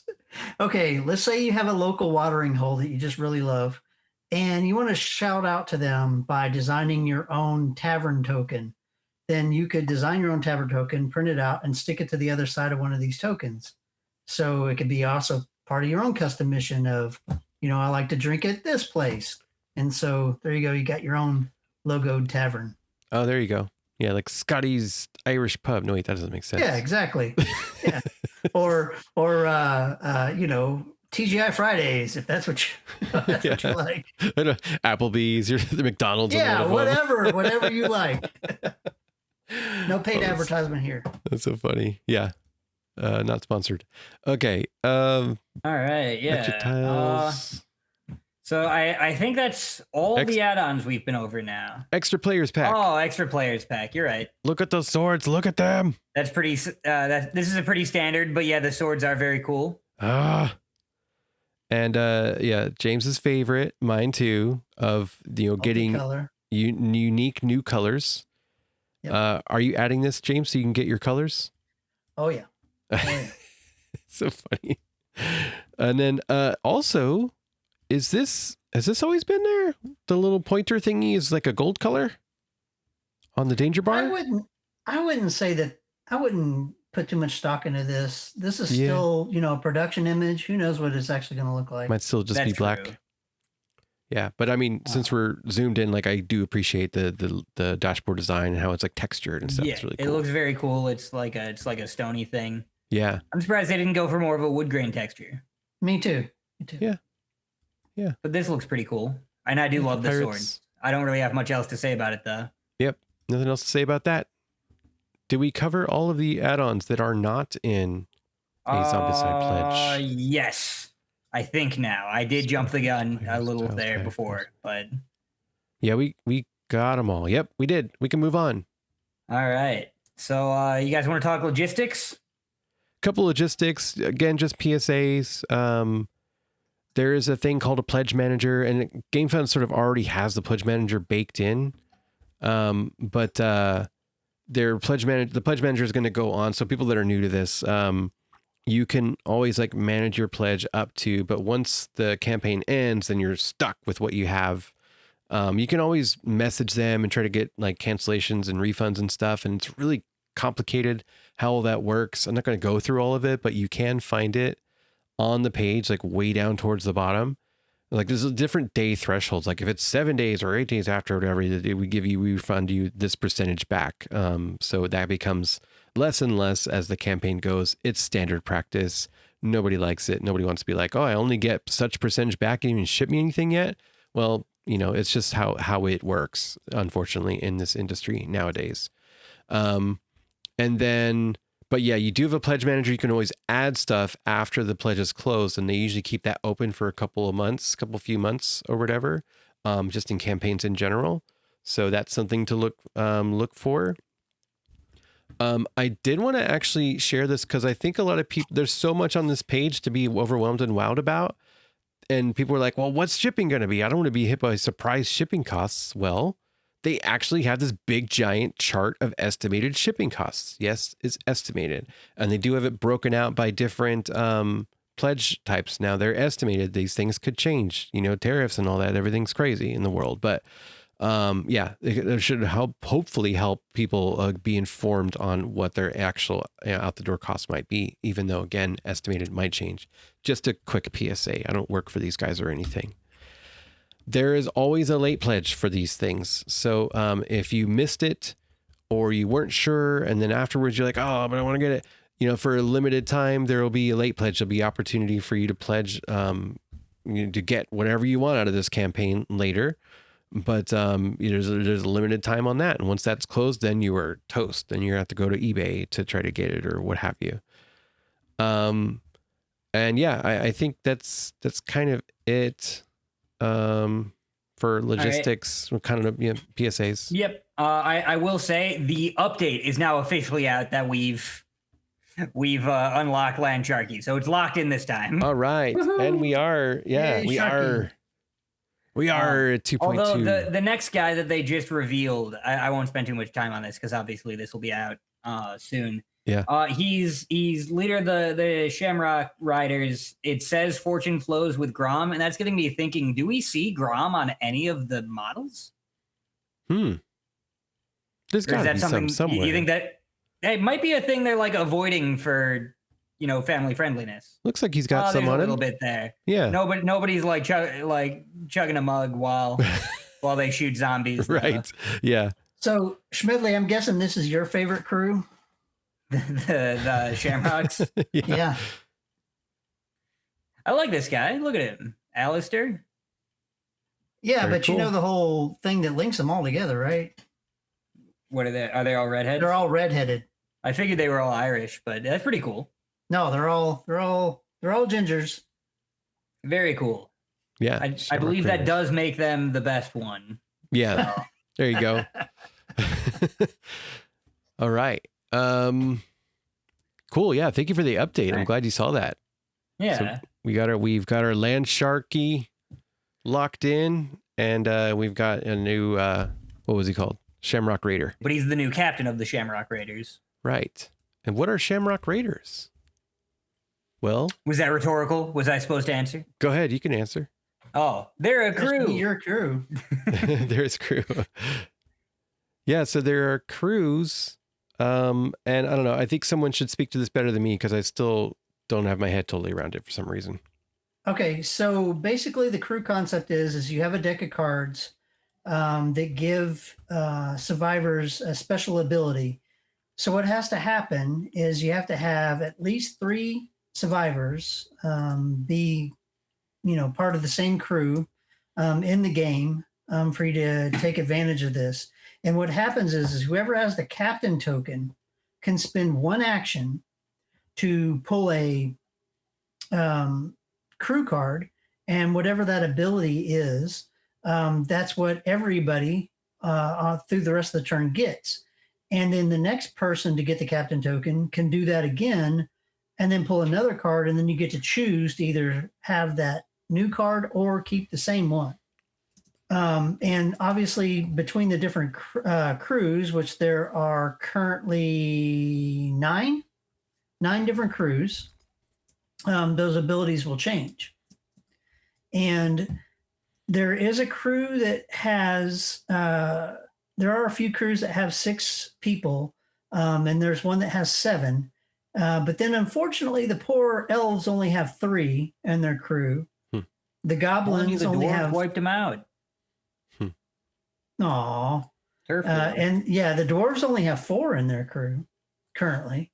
So I'm hoping we get more dwarves before the stretch goals are over. But we have the Blood-Tide Buccaneers, the Crimson Corsairs, the Deep Forge Mariners, the Sacking Le Bleus, the Shamrock Raiders, the Black Sparrows, the Orc Reef Reavers, the Goblin Bombardiers, and then the newest crew, the Immortal Rogues, which is the Elf crew. Yeah, all very cool names, I gotta say. They all have the same card back to them, so you can... Tiago said you can make a big old generic deck and just mix and match how you want to and see what flags come out, which is interesting. That'd be kind of fun. And just kind of like ignore the rule, or of course you could play by the rules and just use the flags that match your crews. So if you're playing with 6 survivors, then you can have up to 2 crews, right? By the rules. Sure. Yeah. Oh, can you? I assumed you all had to be on the same crew. So it's interesting. So we have the species added to this, and now we have the crew added to this. So it's like just another level. Obviously in Undead or Alive, we had the class, the gunslinger and the brawler system. And now, we've got that with the species, but this one kind of adds something which I like, because then you don't have to mess with Grom if you don't want to, because the species thing is all revolved around Grom. So if you don't want to spend your time going around to taverns and drinking, is it all Grom? The humans get like a free trade, don't they? Is that it? Yeah, I think that might be it. Yeah. So it's not all. It's mostly Grom, though. Mostly Grom, though. Like who's caring that much about free trade, right? So yeah, it's adding another level on top of that. So it's basically you're kind of at some point getting 3 blue skills. Yeah, and did you say already, like with the flag, when you raise your joke opportunity? I should have said 18th century sailors care a lot about free trade, but sorry, way late on that. I was thinking that I was a little slow too. I could tell there was a joke there. My joke sensor went off. Right. Didn't get to it fast enough. But yeah, the class system of Zombicide has kind of been around for a long time. I think it first reared its head in Invader, but was pretty basic. It's in second edition, but it's even more basic. So it's very interesting to kind of double up on it. The crew system is a little different. But yeah, I like it. Yeah, somebody's having to spend an action to give everybody else an ability. So, I mean, it's a little bit like a Born Leader, only more powerful. Right. Or it's a little bit like Brothers in Arms, only you don't have to be in the same zone. Mm-hmm. So it's not that far off, but it's still pretty cool. Yeah. Oh, and I went over that earlier. One thing too, Schmedley. Oh, you did. You have to have a Grom token to get the free trade action. Oh, do you? Okay. So it is all Grom. Yeah, so all species is around Grom. I don't think did I say this earlier, but like the big PSA is like, this is Fantasy Flight Games and Asmodee. This is not CMON. So I said that at the top of the other show, and not CMON. Yeah. Not CMON handling this. So, for people that are like, well, I'm not going to do this based on principle or based on like actual logistics and everything else that, So obviously I think the one that affects the most people is because during Deceased, we saw a lot of this complaint. They're like, hey, we don't have White Death yet. Now we don't have Deceased yet. They're not doing Deceased. This is a different company. Yep. Don't be mad at them over Deceased. So, so I have compiled a list of the most common complaints. I had a close eye on the comments. I'm always in the comments for these. I was in DCs too, and I was telling James earlier. I was big on defending DCs, but when people were saying there were suspicions of how many campaigns CMON was going, and I got to give it to the haters on that one. They were onto something, but this time most of the things that people were complaining about did get addressed. Some got addressed very directly. We have some of the top campaigns are stretch pay, plastic token chest bottoms were big when that first revealed. The separate sleeves, people kept saying like, I don't want 36 dashboards. People were asking for more ghost minis like we talked about. The rest of them, just kind of going down the list. Some people are upset about compatibility being sold and or missing, paying for compatibility. You guys have any thoughts on that? I'm kind of neutral on that one. So, all right, explain to me. I guess sold means you have to buy stuff to make it compatible. To make it compatible with previous, yeah. Okay, I don't know. So I don't know what they just want the card backs to always be the same and mechanics to not change. Okay, I don't know how you wouldn't, or to include the stuff maybe. I think I said this in the last podcast. I'm completely against that. Like, I'm all for whatever we can do to push things forward and to make things different and unique. And you can look at this game. They even made a pledge manager for this game to say, this is a solo game. Like, this is just about pirates. Has nothing to do with fantasy. You can buy it like that and play it like that. It doesn't have to be compatible with fantasy. I'm sorry. I don't need that. I don't need a game that I bought, 14 years ago to be the exact same game that I'm playing now. I want, new stuff. I want different rules. So yeah, sorry, I'm out on that. Oh yeah. Like I said, I can kind of see it both ways. I don't need to mix everything, and I don't plan on mixing everything. So you got any thoughts, Ryan? Yeah, it's funny that complaint is new to me, I think, but it was one of the rarer ones. We're going down the list. I think it's a lot of extra effort to make things compatible with old things, and it's also a lot of extra cost to provide things that make things compatible with old things. So for like they have forward compatibility mostly. You have the extra zombie types. You have like when they did White Death, they gave you the abominations for the new abomination deck that was new at the time. And so they do some stuff, but yeah, like if you just need physically different dashboards, I think that would just be an unnecessary cost on the people who don't care to not have that be an add-on. Yeah. I think progress is more important than stagnation here. And part of that is having to pay for compatibility for older stuff. I appreciate that they even have the option to make them compatible. They don't have to, Fantasy Flight made Descent Journeys in the Dark, first edition, and then they made a second edition. They did make a compatibility pack that you had to buy. And then they made Legends of the Dark, just a completely new edition of Descent that was like run by an app, and there was no compatibility whatsoever. And you had to completely start over from there. Yeah, so there's different ways to handle it. I like the way that they handle this. It seems to be the most flexible to me.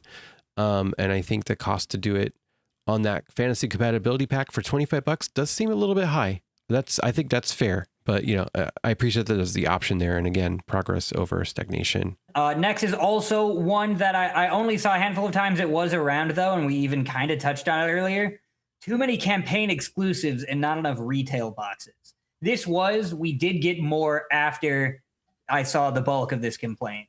We got a few, I think we got an add-on. And at the time, it was just the core box and the campaign. I agree with that completely, Schmedley. The goblins and the orcs should be retail.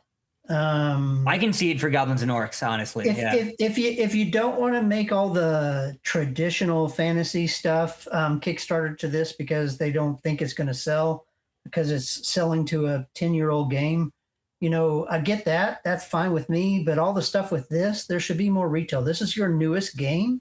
You want it to sell the most on the shelf, right? So you want more expansions that has something to do with it. Like one of the coolest reveals today with the, what was it called? Monsters. Here there be monsters.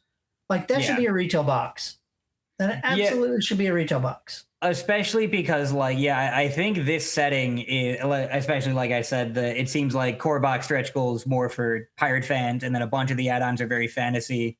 But then that just kind of means a lot of that will be missing retail. I appreciate that we have Cursed and Drowned, but if we also had like one of the fantasy crews, like the Orc Reef Reavers, that would be really cool. I guess they will have the dwarves and the elves, but I'm for more retail.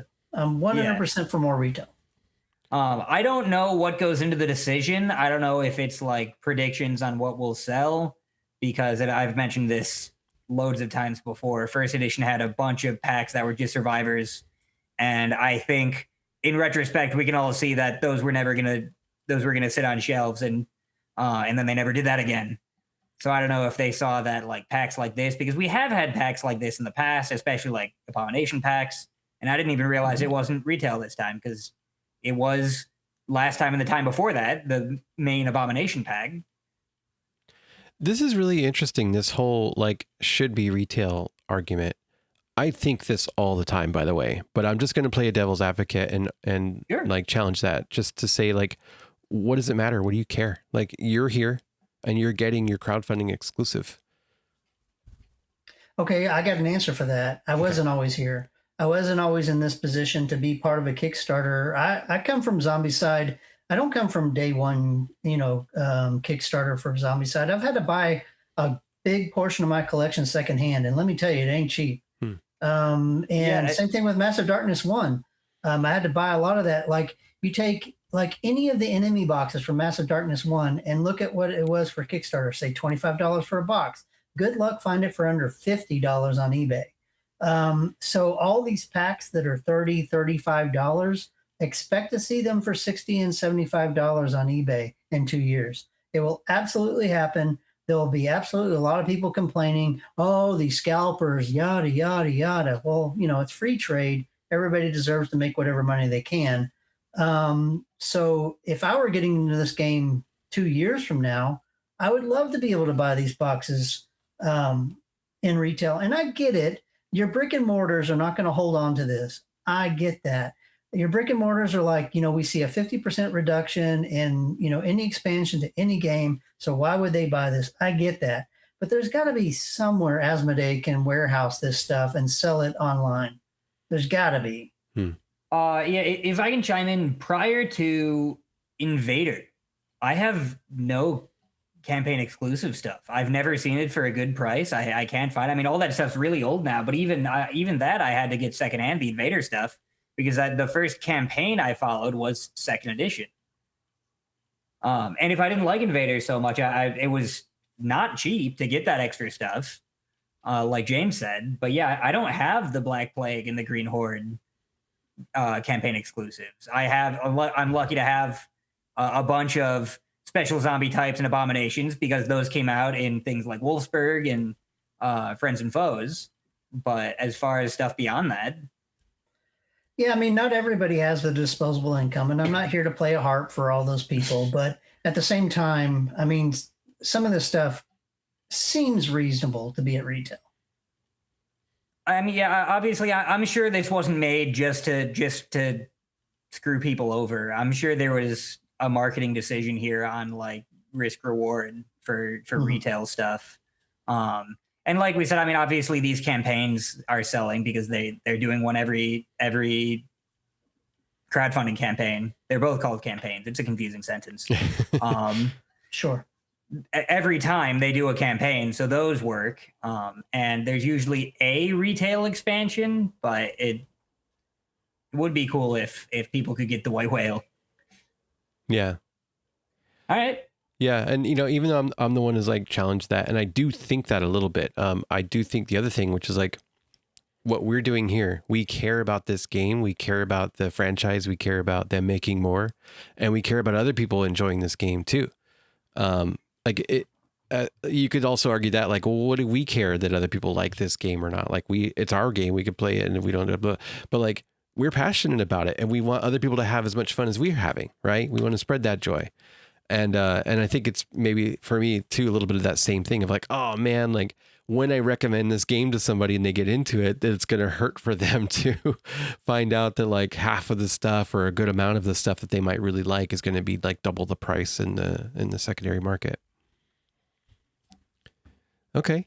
All right. What's next? So keeping up with the kind of low level ones. This is one that almost completely disappeared, but was still around. Not enough non-human survivors. So like I said early on, we did kind of switch up on the vibe. I do have stats here. So at its absolute worst ratio, which was right before we had the Goblin Pack, we had 58 survivors, 14 of which were non-humans for 1 non-human per 4 humans. White Death, the previous campaign, had 18 non-humans out of 126 survivors, or 1 per 7 humans. And Black Plague had less than 1 per 20. So numbers-wise, even at our worst point, we were doing better. But this is also the game that introduced species as a mechanic. So I do kind of get where they're coming from. Now I did hastily update these after I realized that the Company of Gallows was not reprints, so my counts might be slightly off. Now we have 80 survivors, 23 of which are non-humans, for 3.48 humans, 1 non-human, which is more than twice as many as we had in White Death. So I'd say that's pretty good. Yeah, I think you got to look at the numbers of what you're talking about. Are you talking about like the pirate version of this game, or are you also including the fantasy version of this game? So my numbers, and you're right, for data transparency, because I know a lot of people don't count the fantasy stuff because they want it to just be a pirate game.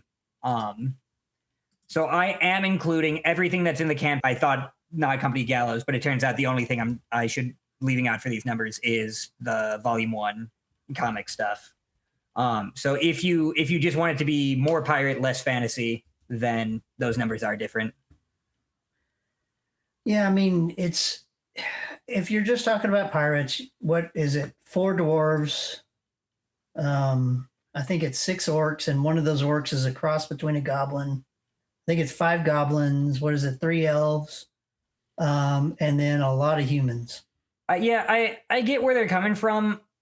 They mechanically, and I know people talk about designs more than mechanics when they were asking for more non-humans. A lot of people were saying a lot of the humans looked alike. They had similar poses. They just kind of look bland. That's all subjective, so I can't really disagree with them on that. I didn't really have that feeling. But as far as mechanically, the different species, the traits are not nothing, the Grom traits. They do stuff. But especially when we have a whole second kind of class system that it seems like has an equal or more effect. And it's not going to be more of a difference than just having a different blue skill, having a different species skill. So I don't think mechanically it matters a whole lot. I don't either, because I don't think that the quests are going to be revolved around species. Yeah. You know, if we're trying to relate this to Undead or Alive, so many of the missions are around classes, right? You can't have this, or you have to have this, right? I don't think that's going to be the case here. Yeah. I don't think there's going to be any of that. I don't think they're going to be like, well, you can't have this and you can't have that. I don't think that's going to be a thing here. All right. Right. What do you think, Ryan? Yeah, I was bothered for a while there that there were just like a bunch of boring humans. You thought they were boring? Yeah. Right. I want more fantasy out of my fantasy. And I think that's a challenge for this campaign, right? It's like they're doing a lot of things. They're doing a lot of things here. They're like a lot of stuff. They're doing a lot of this is a pirate game. This is a fantasy game. This is an RPG. This is like there are different species that you could play as and you could play against, and there's a lot of demands and from the community and wanting giant krakens and shark people and stuff. And some people want it to be just a regular pirate human game, and other people want it to be really wild out there fantasy. So you can't please everybody. But if it's feeling like as we're getting closer to the close that there's more of a balance that I'm happy with myself. So, yeah. I mean, speaking of survivor design, we have not enough pop culture references as a pretty common one, and we've already touched on it a lot. I don't know if I said this earlier. It's not new to this one. You could, in retrospect at least, I didn't really pick up on it at the time. Looking back at White Death, which is the most recent mainline Zombicide at this time, because we know there was some design work by the time FFG and Asmodee got this. Or at least it's heavily implied from statements that people have found. White Death already was kind of phasing it out. It was mostly original characters, mythical figures, some public domain. There was Kung Fu Panda. There were pop culture references. Not nearly as much as we're used to. So it's not a new thing. We kind of talked about the legality about it, but that's just people are going to complain about it because people liked that. Yeah, we saw some in White Death. It wasn't completely out. But honestly, at this point, after the Boys, the Supernatural, the Iron Maiden packs, the Ghostbusters packs, at this point, I would rather just have a straight up license pack because they can really go whole hog in and really delve into that as opposed to these random homages to people. I love my homages, and it's what gotten most of the people that play Zombicide with me into playing Zombicide, so I'm always for that. But at this point, with everything that we own up to this point, I'd rather just have licensed products. I know people want Black Cells, and I know what people want Captain Hook and Peter Pan and, whatever. I'd rather have just a straight up, here's a licensed pack of however many boxes, this is what you get. I think that would be a lot more effective than, winking in a nod of this is so-and-so. Valid? Yeah, I thought I would have been really disappointed to not have pop culture references here, but I'm fine. I don't miss it that much. I think maybe there's just good enough content here where I'm not missing it. I'm actually really shocked that I'm on this side of things, and I'm like, no, it's fine. It would be I kind of cool. really didn't even notice until people started complaining about it. Yeah, and people aren't complaining about it nearly as much as I thought they would be. It was a big one. There are. We'll get to some more common ones. Just while we're on survivors, there's too many of them. That's always a classic. We got less here than the last two campaigns. Yeah, like I said, right now, not including reprints, we have 80. That's not including stuff we've unlocked during this stream, during this podcast. As far as stretch goals are concerned, having less survivors wouldn't mean more abominations. The design works are just completely different levels on how much work it takes on artists and balancing. It would just mean less stretch goals. So...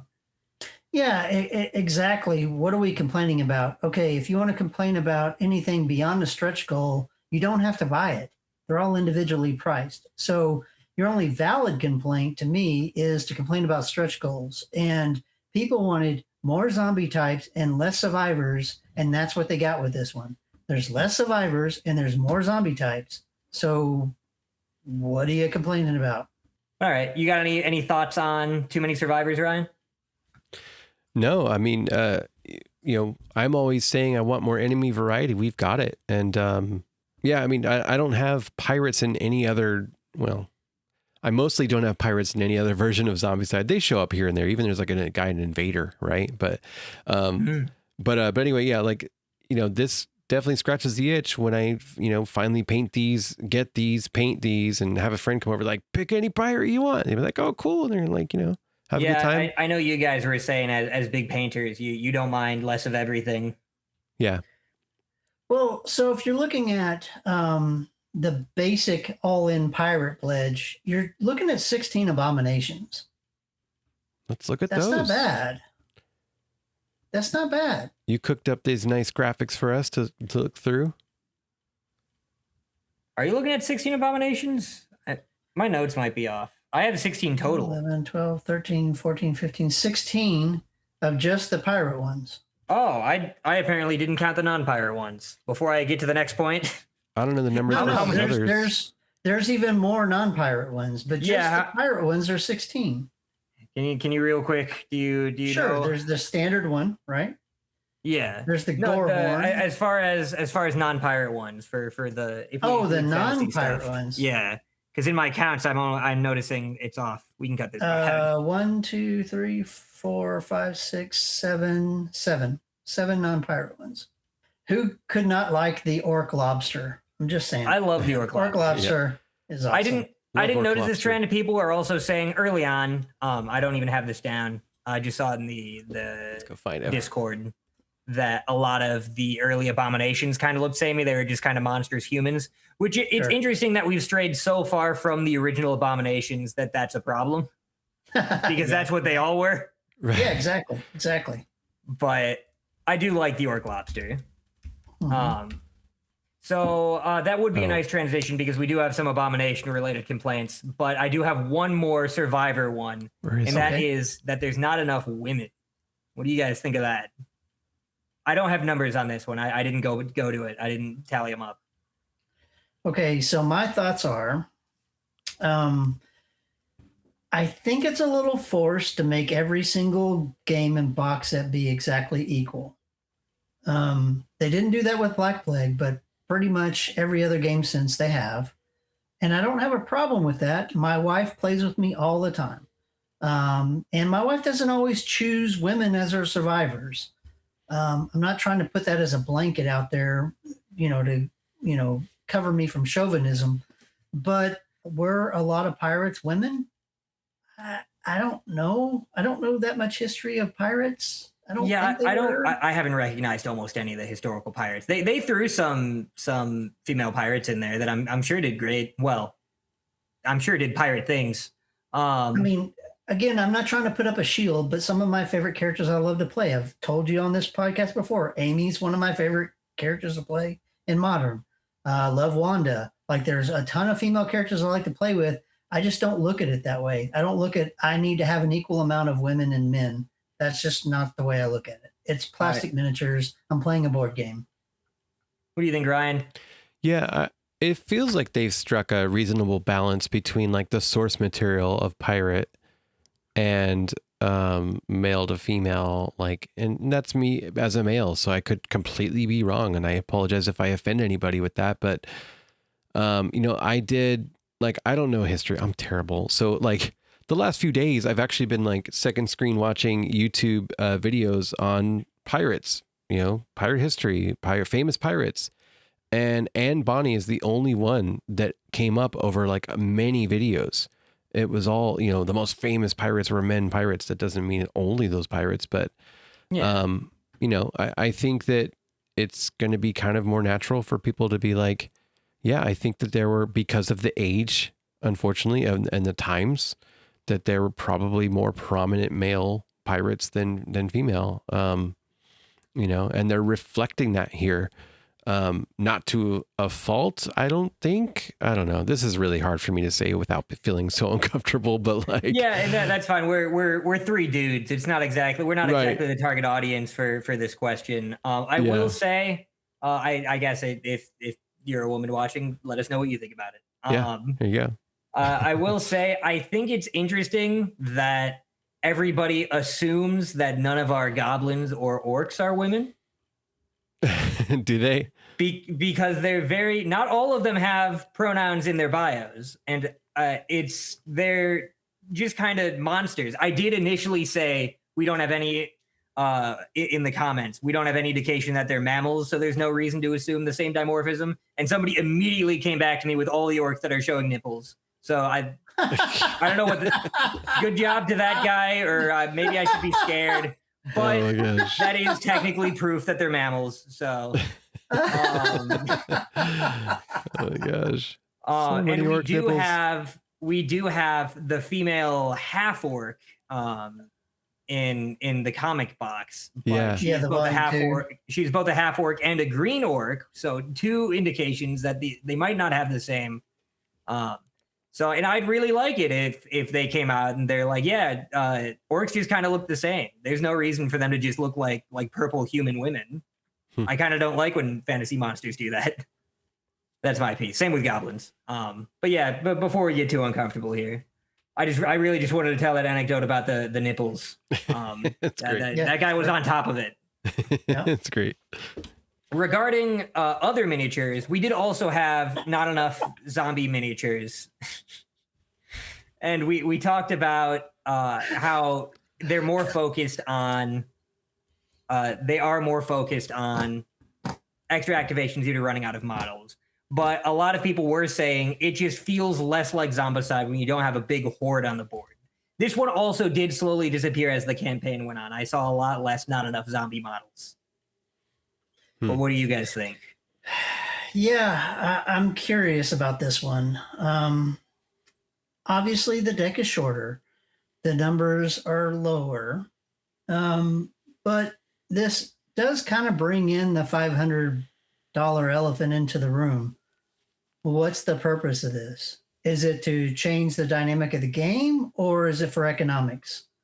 And a cynical person could look at this and go, yeah, I mean, when you're looking at these miniatures versus the White Death or Undead or Alive or other campaigns, we're looking at basically for your most bare bones pledge of $110, 60 cents a miniature versus $1 a miniature in this campaign is kind of where we're at right now. So it's something to think about. Especially, if you're worried about money and you're worried about miniature count. My personal take is I'd like to play a lot more games with this before I make a decision on whether or not I think it's a good thing or not. I'm going to spend my money no matter what. I mean, they got me. But I am really curious how it's going to play out. While we did get to play a game of this, it's not like we got to play 10 games of this to see how this is going to go. So yeah, I'm optimistic. I don't know. Based on that, I can definitely see, especially with the movement, we'll get more into it later. I can definitely see how the game feel here could be way more focused on cleaning up than pushing through as kind of a difference in vibe. And I think this does service that. That doesn't mean it wasn't a pure economic decision. But I do also think it makes way because, like I said, the total models, the complaint just really went away when we started to get into the special zombie types, which is also a complaint I have, not enough special zombies. So I can real quick go over the stats on that. So we have 12 new zombie types. I am counting runners and brutes as separate zombie types because we have so many incomplete sets. In White Death, we had terracotta walkers and berserker walkers, and they didn't have brutes or runners. So I think it's fair to count like scum brutes as a separate zombie type. Yeah. That gives us 12 new ones, which is almost as many as the total special zombie types in the rest of fantasy. Wow. Amazing. White Death had 5. There's 16 total, as we saw in the special zombie deck. So that's probably another big reason to kind of have less default zombies, because depending on the deck, you'll be seeing a lot more. There'll be one off each, but you'll be seeing a lot more variety in other stuff that shows up. Yeah. I love that, man. That man, thank you for putting the number on that. 12 more zombie types. Incredible. Yeah. As far as like the argument of, or the cynical view potentially of like there being less bang for your buck in terms of stuff, right? So if you want to see like, well, now they want to charge me $1 a miniature versus 60 cents. One thing that would signal to me that maybe that was the case would be if they were adding more of those miniatures to be available, like patching DLC kind of a vibe in the campaign. It's something a lot of people requested right now, the campaign is not over. We have no extra zombies box, and that is something they have done in the past, but we don't have it this time. Yeah. But the fact that they didn't do that, at least not quickly, if they do it at all, is kind of a sign that like, no, we were intentional about this. Like we put 20 walkers in here and 10 brutes and 10 runners for a reason, because the game balanced and is challenging and is good and all that at those numbers, not because production wanted 20 walkers and 10 brutes and 10 runners for production costs. So only speculation, of course, but it does seem like a signal to me that they're not overcorrecting by immediately going like, okay, here's more walkers and runners and brutes, so you can actually play it balanced, or whatever, or so you can fix it. So I'm not. So Ryan, you're saying they did more with less. Yeah, and that's on trend too. They've been doing that more and more. Whether or not I will like or love that, I think also, as you said, James, it remains to be seen. Like that did start to bother me a little bit with Gotham, deceased Gotham City Outbreak.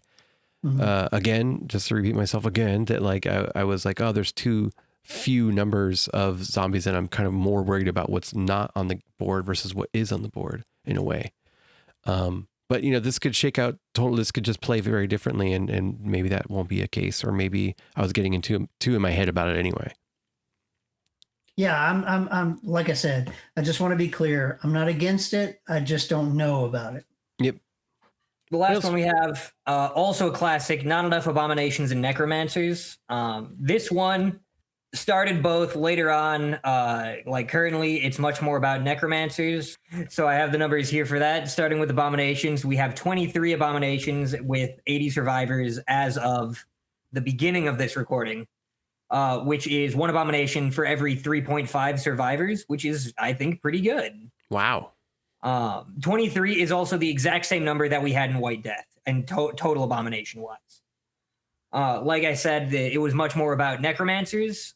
We have 8 necromancers here, which is the same number we had in Black Plague, but we also have fewer characters. So we have 1 necromancer for every 10 survivors. Black Plague had 1 for every 11.3. White Death did have 10 necromancers, but 120 survivors for 1 in every 12.5. So ratio-wise, we're doing better than we've ever been if your goal was less survivors and more of these things. But in terms of sheer numbers, it is kind of a less is more overall, unless you're counting special zombie types, which we got a real hard focus on. But again, going back to just pirates, we have 3 pirates. We are a little short if you wanted a pure pirate game with very little fantasy. However, again, I would just say this game is not about having multiple necromancers on the board. Yeah. The rule is the governor necromancer spawned. He's the guy that's putting extra zombies out on the board with the coffin tokens. So you're telling me that you have to pull 3 of your 4 necromancers cards on the board to where you have a problem, right? Because you only got 3 necromancers. There's only 4 necromancer cards. It's not a problem game-wise that there's only 3 necromancers. Yeah, I wouldn't think so. I mean, if you haven't killed one of these guys by the time you're pulling the 4th necromancer card, you've done something wrong. So that is all the zombies, all the survivors. Last is just theming. So starting with, it's not enough fantasy. This was a big one early on. It did kind of subside as add-ons came about, but it's still around a little bit. It's not enough fantasy or it's not enough magic. I talked before about how it did kind of, the original setting was much closer to a low fantasy setting, which might have turned some people off. They kind of came around to more of a mix. All right, yeah. So when we talked to David Waybright at Fantasy Flight Games for the tabletop simulator, like we didn't exactly like conduct an interview. We were just there to demo the game. But we were kind of talking about the whole fantasy setting for Dead Men Tales.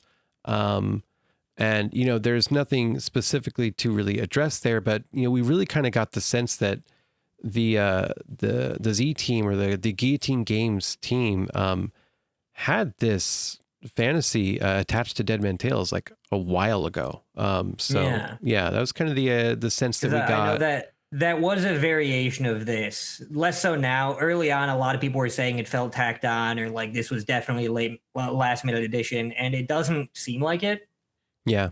Just based on like everything that we were seeing and hearing, through the demo and all that, and this whole campaign and everything, it just seems like that wasn't something that Fantasy Flight just tacked on at the last minute. So, not quoting directly, but just that's definitely the sense that we got there. They did say, and I'm allowed to quote this because I'm pretty sure it was a public statement, that they did intentionally have fewer survivors with like magic skills than we're used to. There's still magic equipment in the deck. You needed to kill the ghosts. But we're not wizards. We're pirates that have magic items is the idea. Yeah, and it's pretty logical. If you go back and look at any of the artwork and see the signatures, you can see the dates that the artist signed their artwork. It wasn't this year.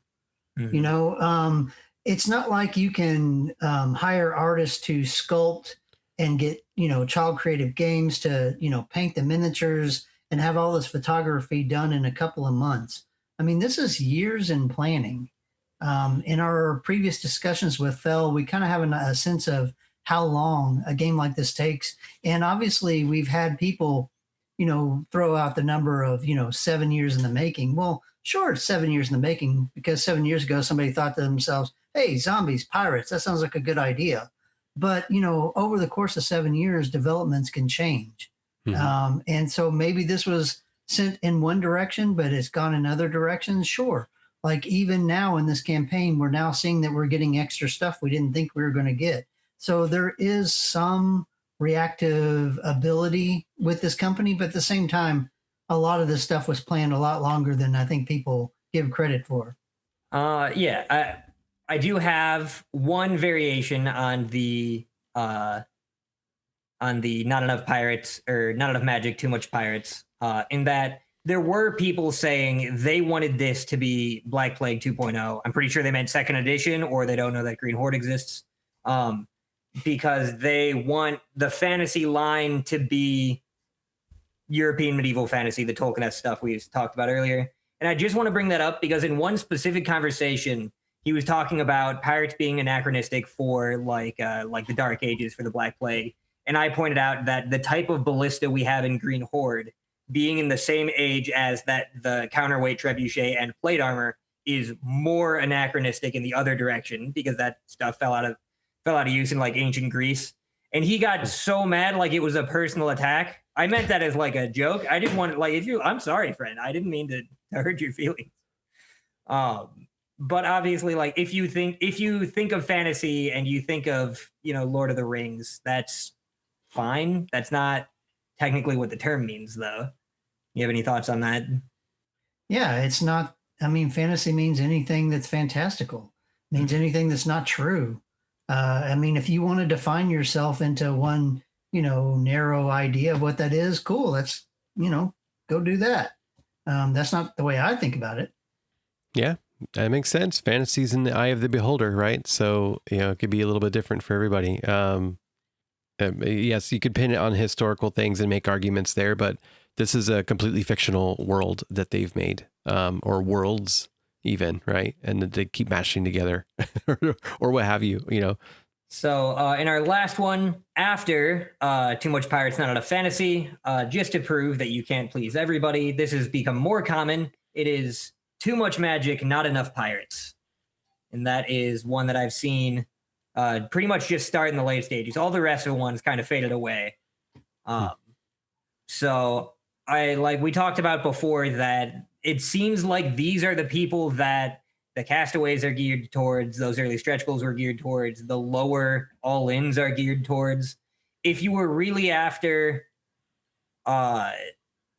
like add-ons that were all pirates and like the Goblin and Orc is isn't pirate enough, and you especially don't like the comic stuff, then I think you might just kind of be hard to please. There's a lot of just pirates here.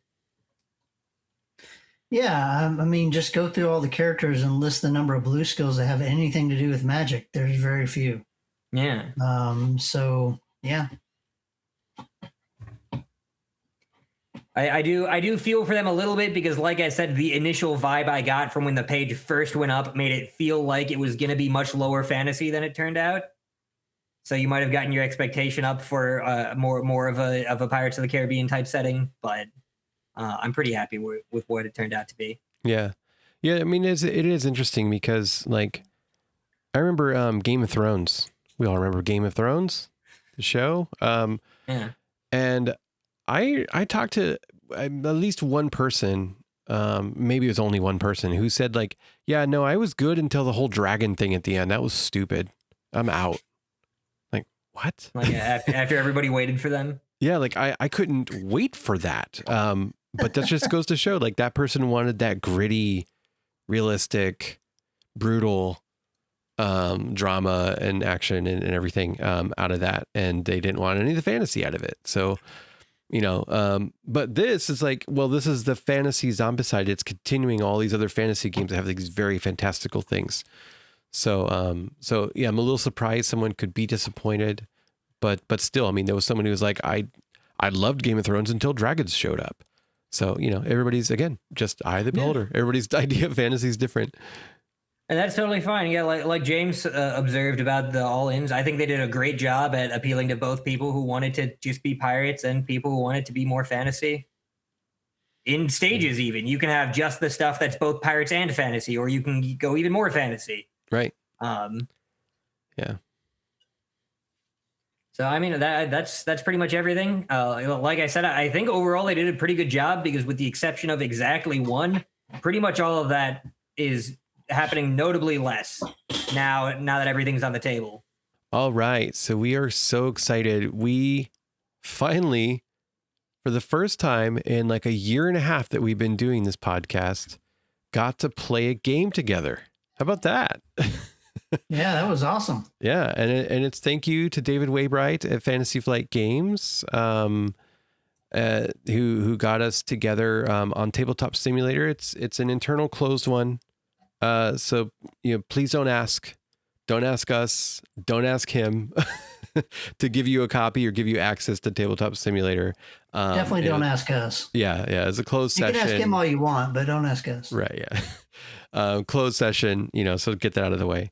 But yeah, we got to play the same sort of prototype mission that you've seen on places. Actually, for a visual, I'm going to provide I'm just going to bring up the Dice Tower live playthrough. Shout out Dice Tower. And not play it. So yeah, just hats. Because really I'm like the ball on the hats. I know. So I'm like, man, how do we like talk about a mission without seeing it? Because we always do that on the show.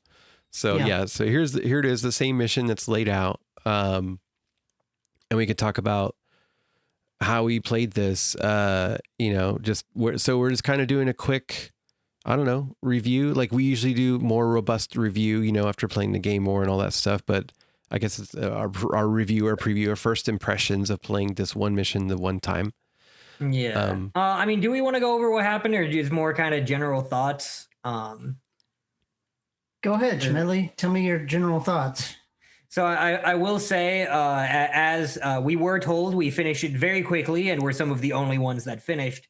And in true Zombicide fans podcast tradition, we played it completely wrong. So there's also completely is a strong word. Very strong. We missed one of the objectives. So we were supposed to get both a large chest and a small chest, one of which comes from an abomination, one of which you find on the X's.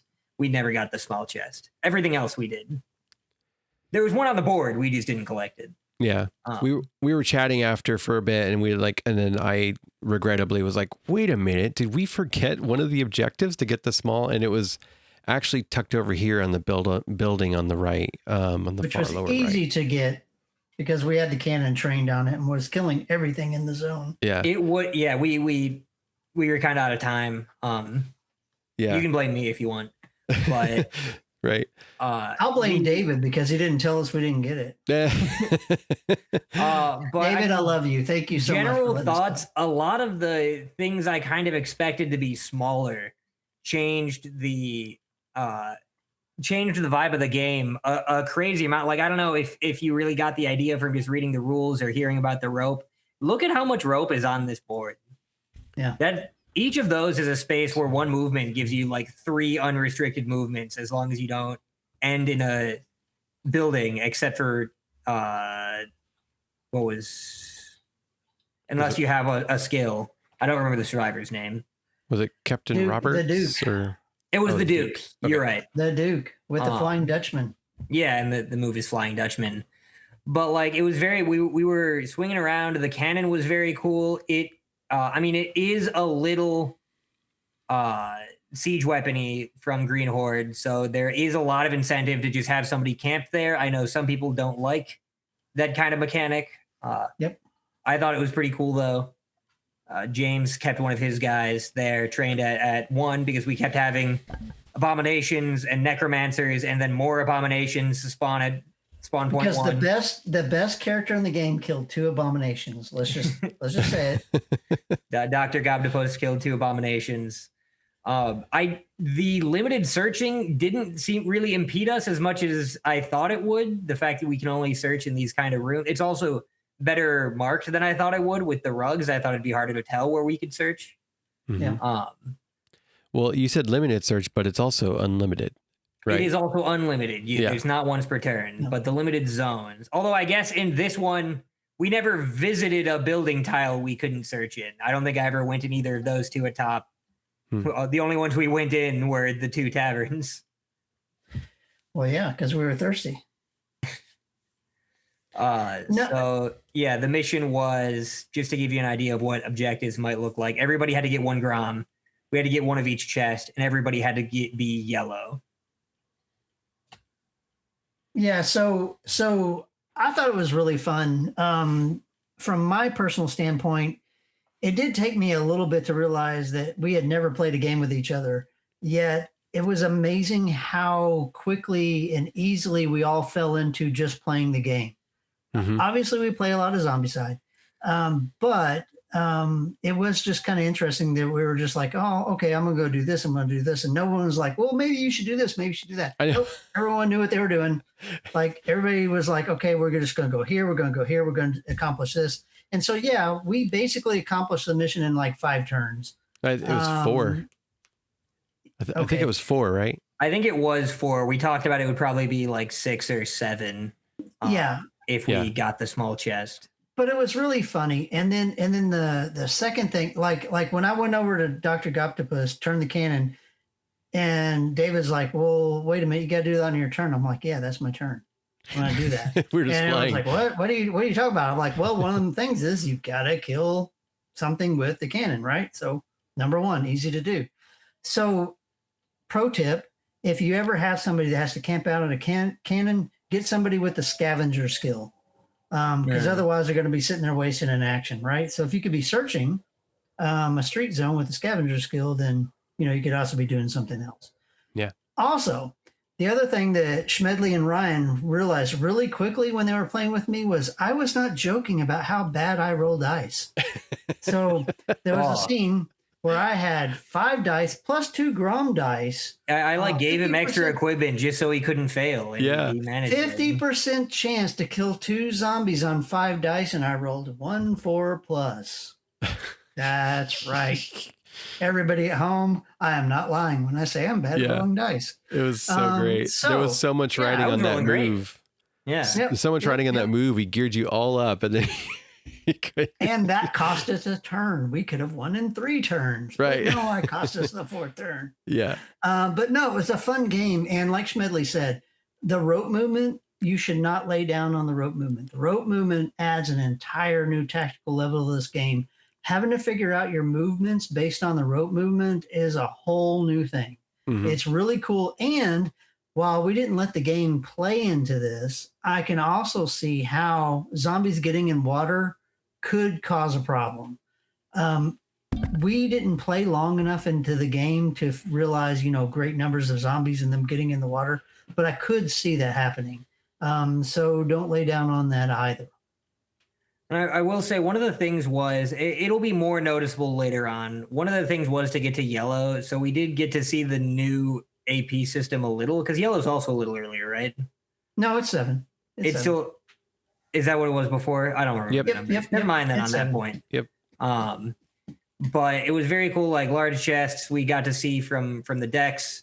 There was a little bit of strategy, and David kind of keyed us in that all these tiles that have X's, all the maps that make chests appear on them are only in one of the 2 search decks. So there's some kind of metagaming knowledge along those lines, but I think that kind of comes with the mechanic. We did have a necromancer pop out, so we did see zombies popping out on the coffin tokens. So that did happen to us. Yeah, that was cool. Yeah, like this, our game of it to me was like, ooh, this is rope movement the game. Like, yeah, I just want to point out, anybody looking at the screen, I mentioned how many ropes there are. Look at how many are within rope movement of each other. yeah, that too. Because that's 3 movements in any direction for 1 action. You could cross this map like that in 1 turn. You can get from one side to the other.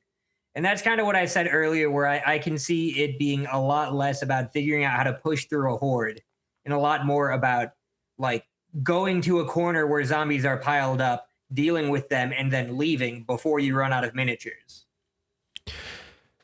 Yeah. Yeah. So like to me, the 2 things that stood out to me in this game that were different, but were also really fun, were the rope movement, like that freedom of being able to cross, all over the board was insane. And like just a lot more tactical in a different way than we're used to with our Zombicides. And the searching, the what do you call it? The unlimited searching when you're in the right zone to do it.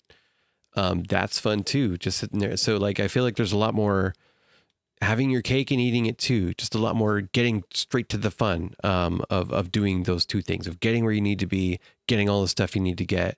Like I loaded up one of my characters with a ton of Baldric weapons. And when she was done with her turn, I then traded all those to the next character. It's like the classic chainsaw juggling move you would do in 1st edition.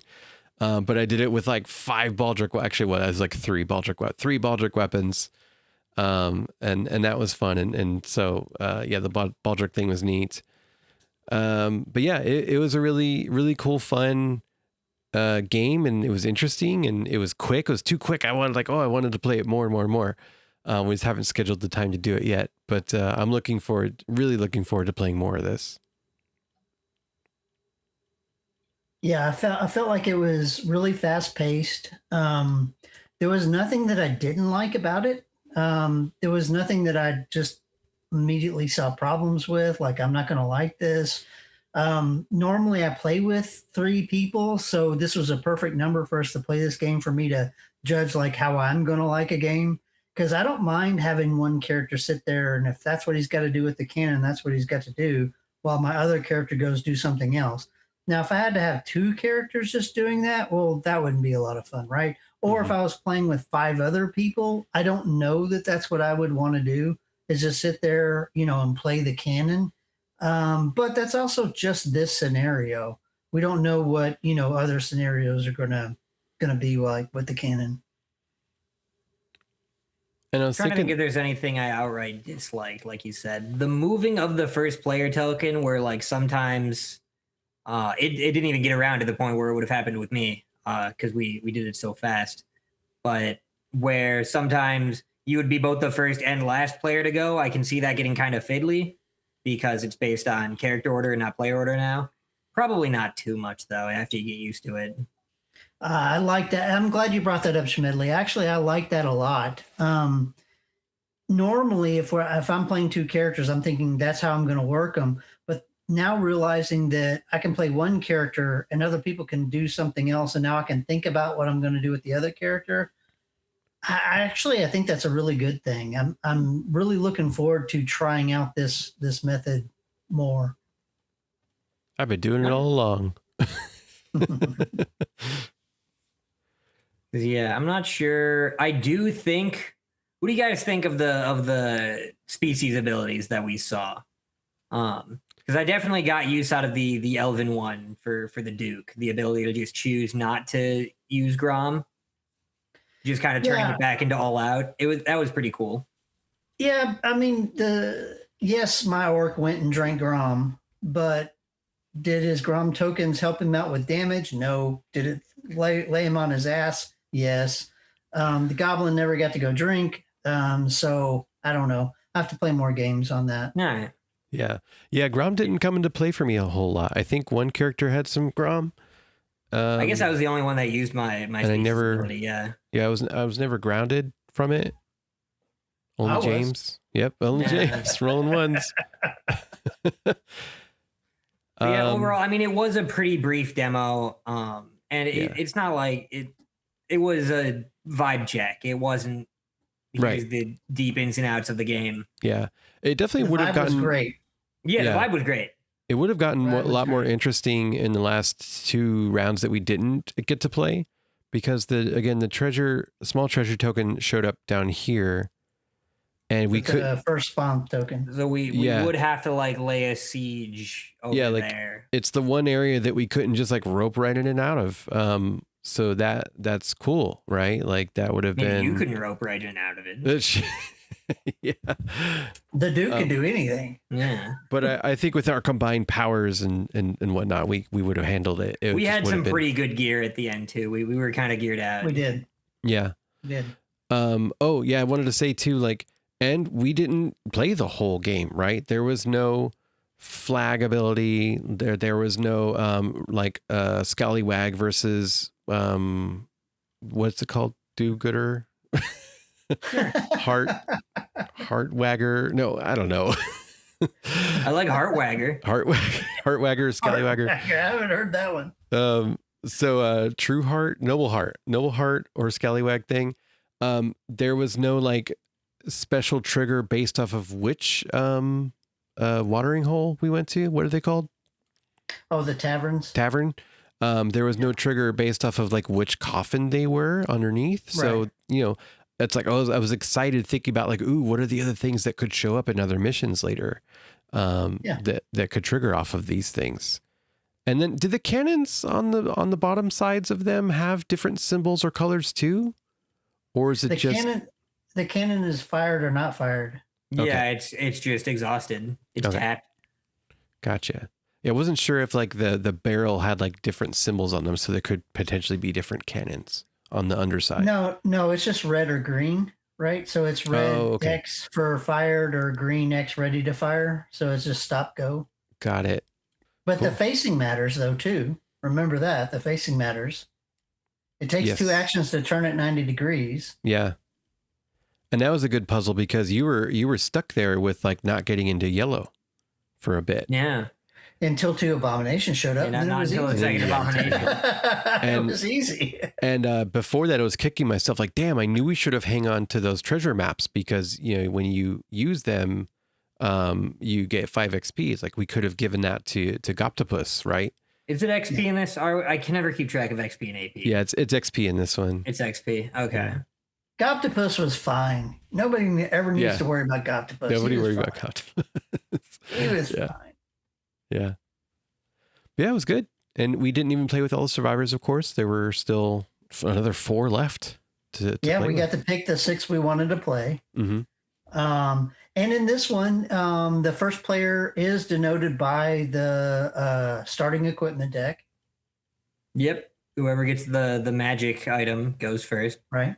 So it was. Oh, I missed that. I totally missed that. That's cool. Now, I wasn't cheating, Ryan. Just because I roll bad dice doesn't mean I cheat. Yeah, it was Oh, great. Yeah. So we are undefeated champions of Zombicide, and you can't prove otherwise. Kind of.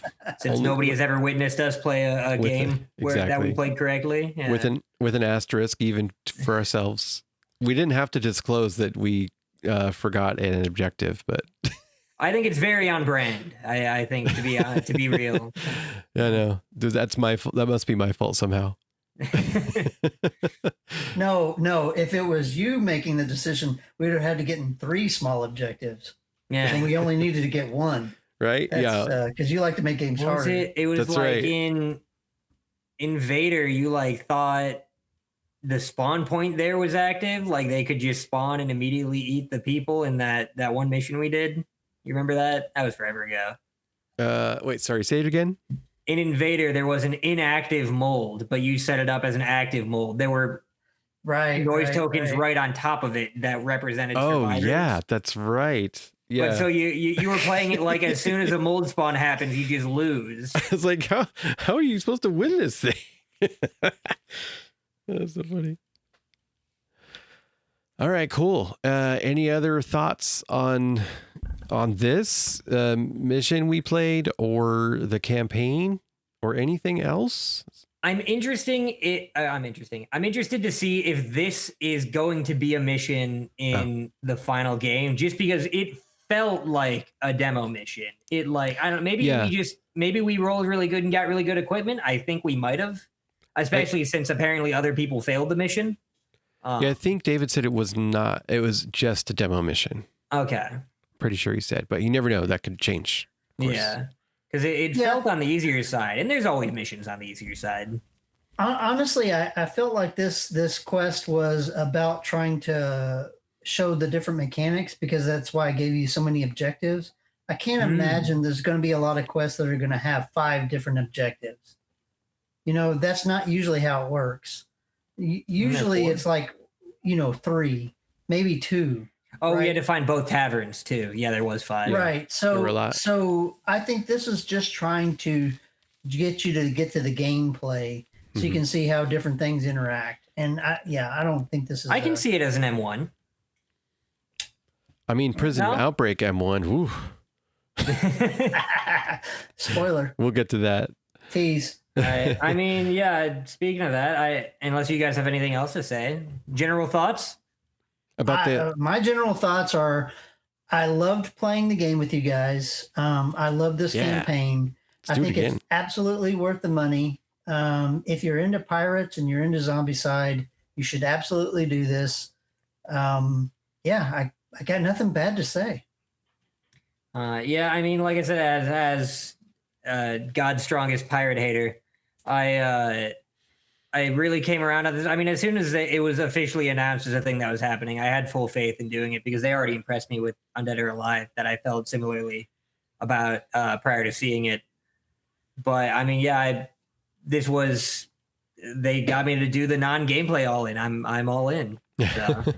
Yeah. My biggest takeaway from this little demo, and yes, it's just a little demo, was that this felt fresh. It felt fast. It felt fresh. Like, I don't know the other word to say other than that. Like, just something about it. Maybe it's all this nice, cool water. Yeah, and the beach. Water's great. But yeah, it did feel really fresh and cool and active and fast paced, and I'm chomping at the bit to play more. It's too bad it's going to have to be another year or so, but it's going to be what's going to be. And then we got to get it painted super ASAP and reviewed on the show, and it's going to be a great time. But we'll be plenty busy until then with all the other reviews of all the other games. I can say that this is the most excited I've been about a new Zombicide since Marvel Zombies, for sure. Like, I'm way more excited about this than Undead or Alive or White Death or anything else we've gotten. This is really exciting. All right, that discards a treasure map card, placing a small treasure token on that zone over there that we're actually going to go get this time. Good night, everybody. Stay nice out there. Happy gaming.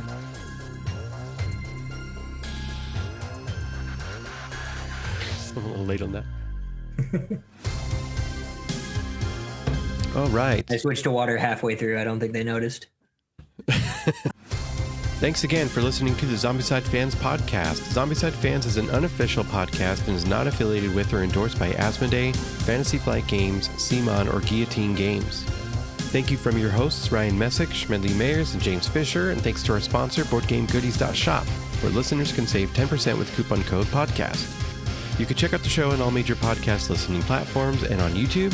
You can reach us at zombicidefans@gmail.com. The podcast is hosted at zombicidefans.com. And you can join our communities at the Zombicide Discord and the All Zombicide Games Facebook group. All links will be in the show notes. Until next time, survive.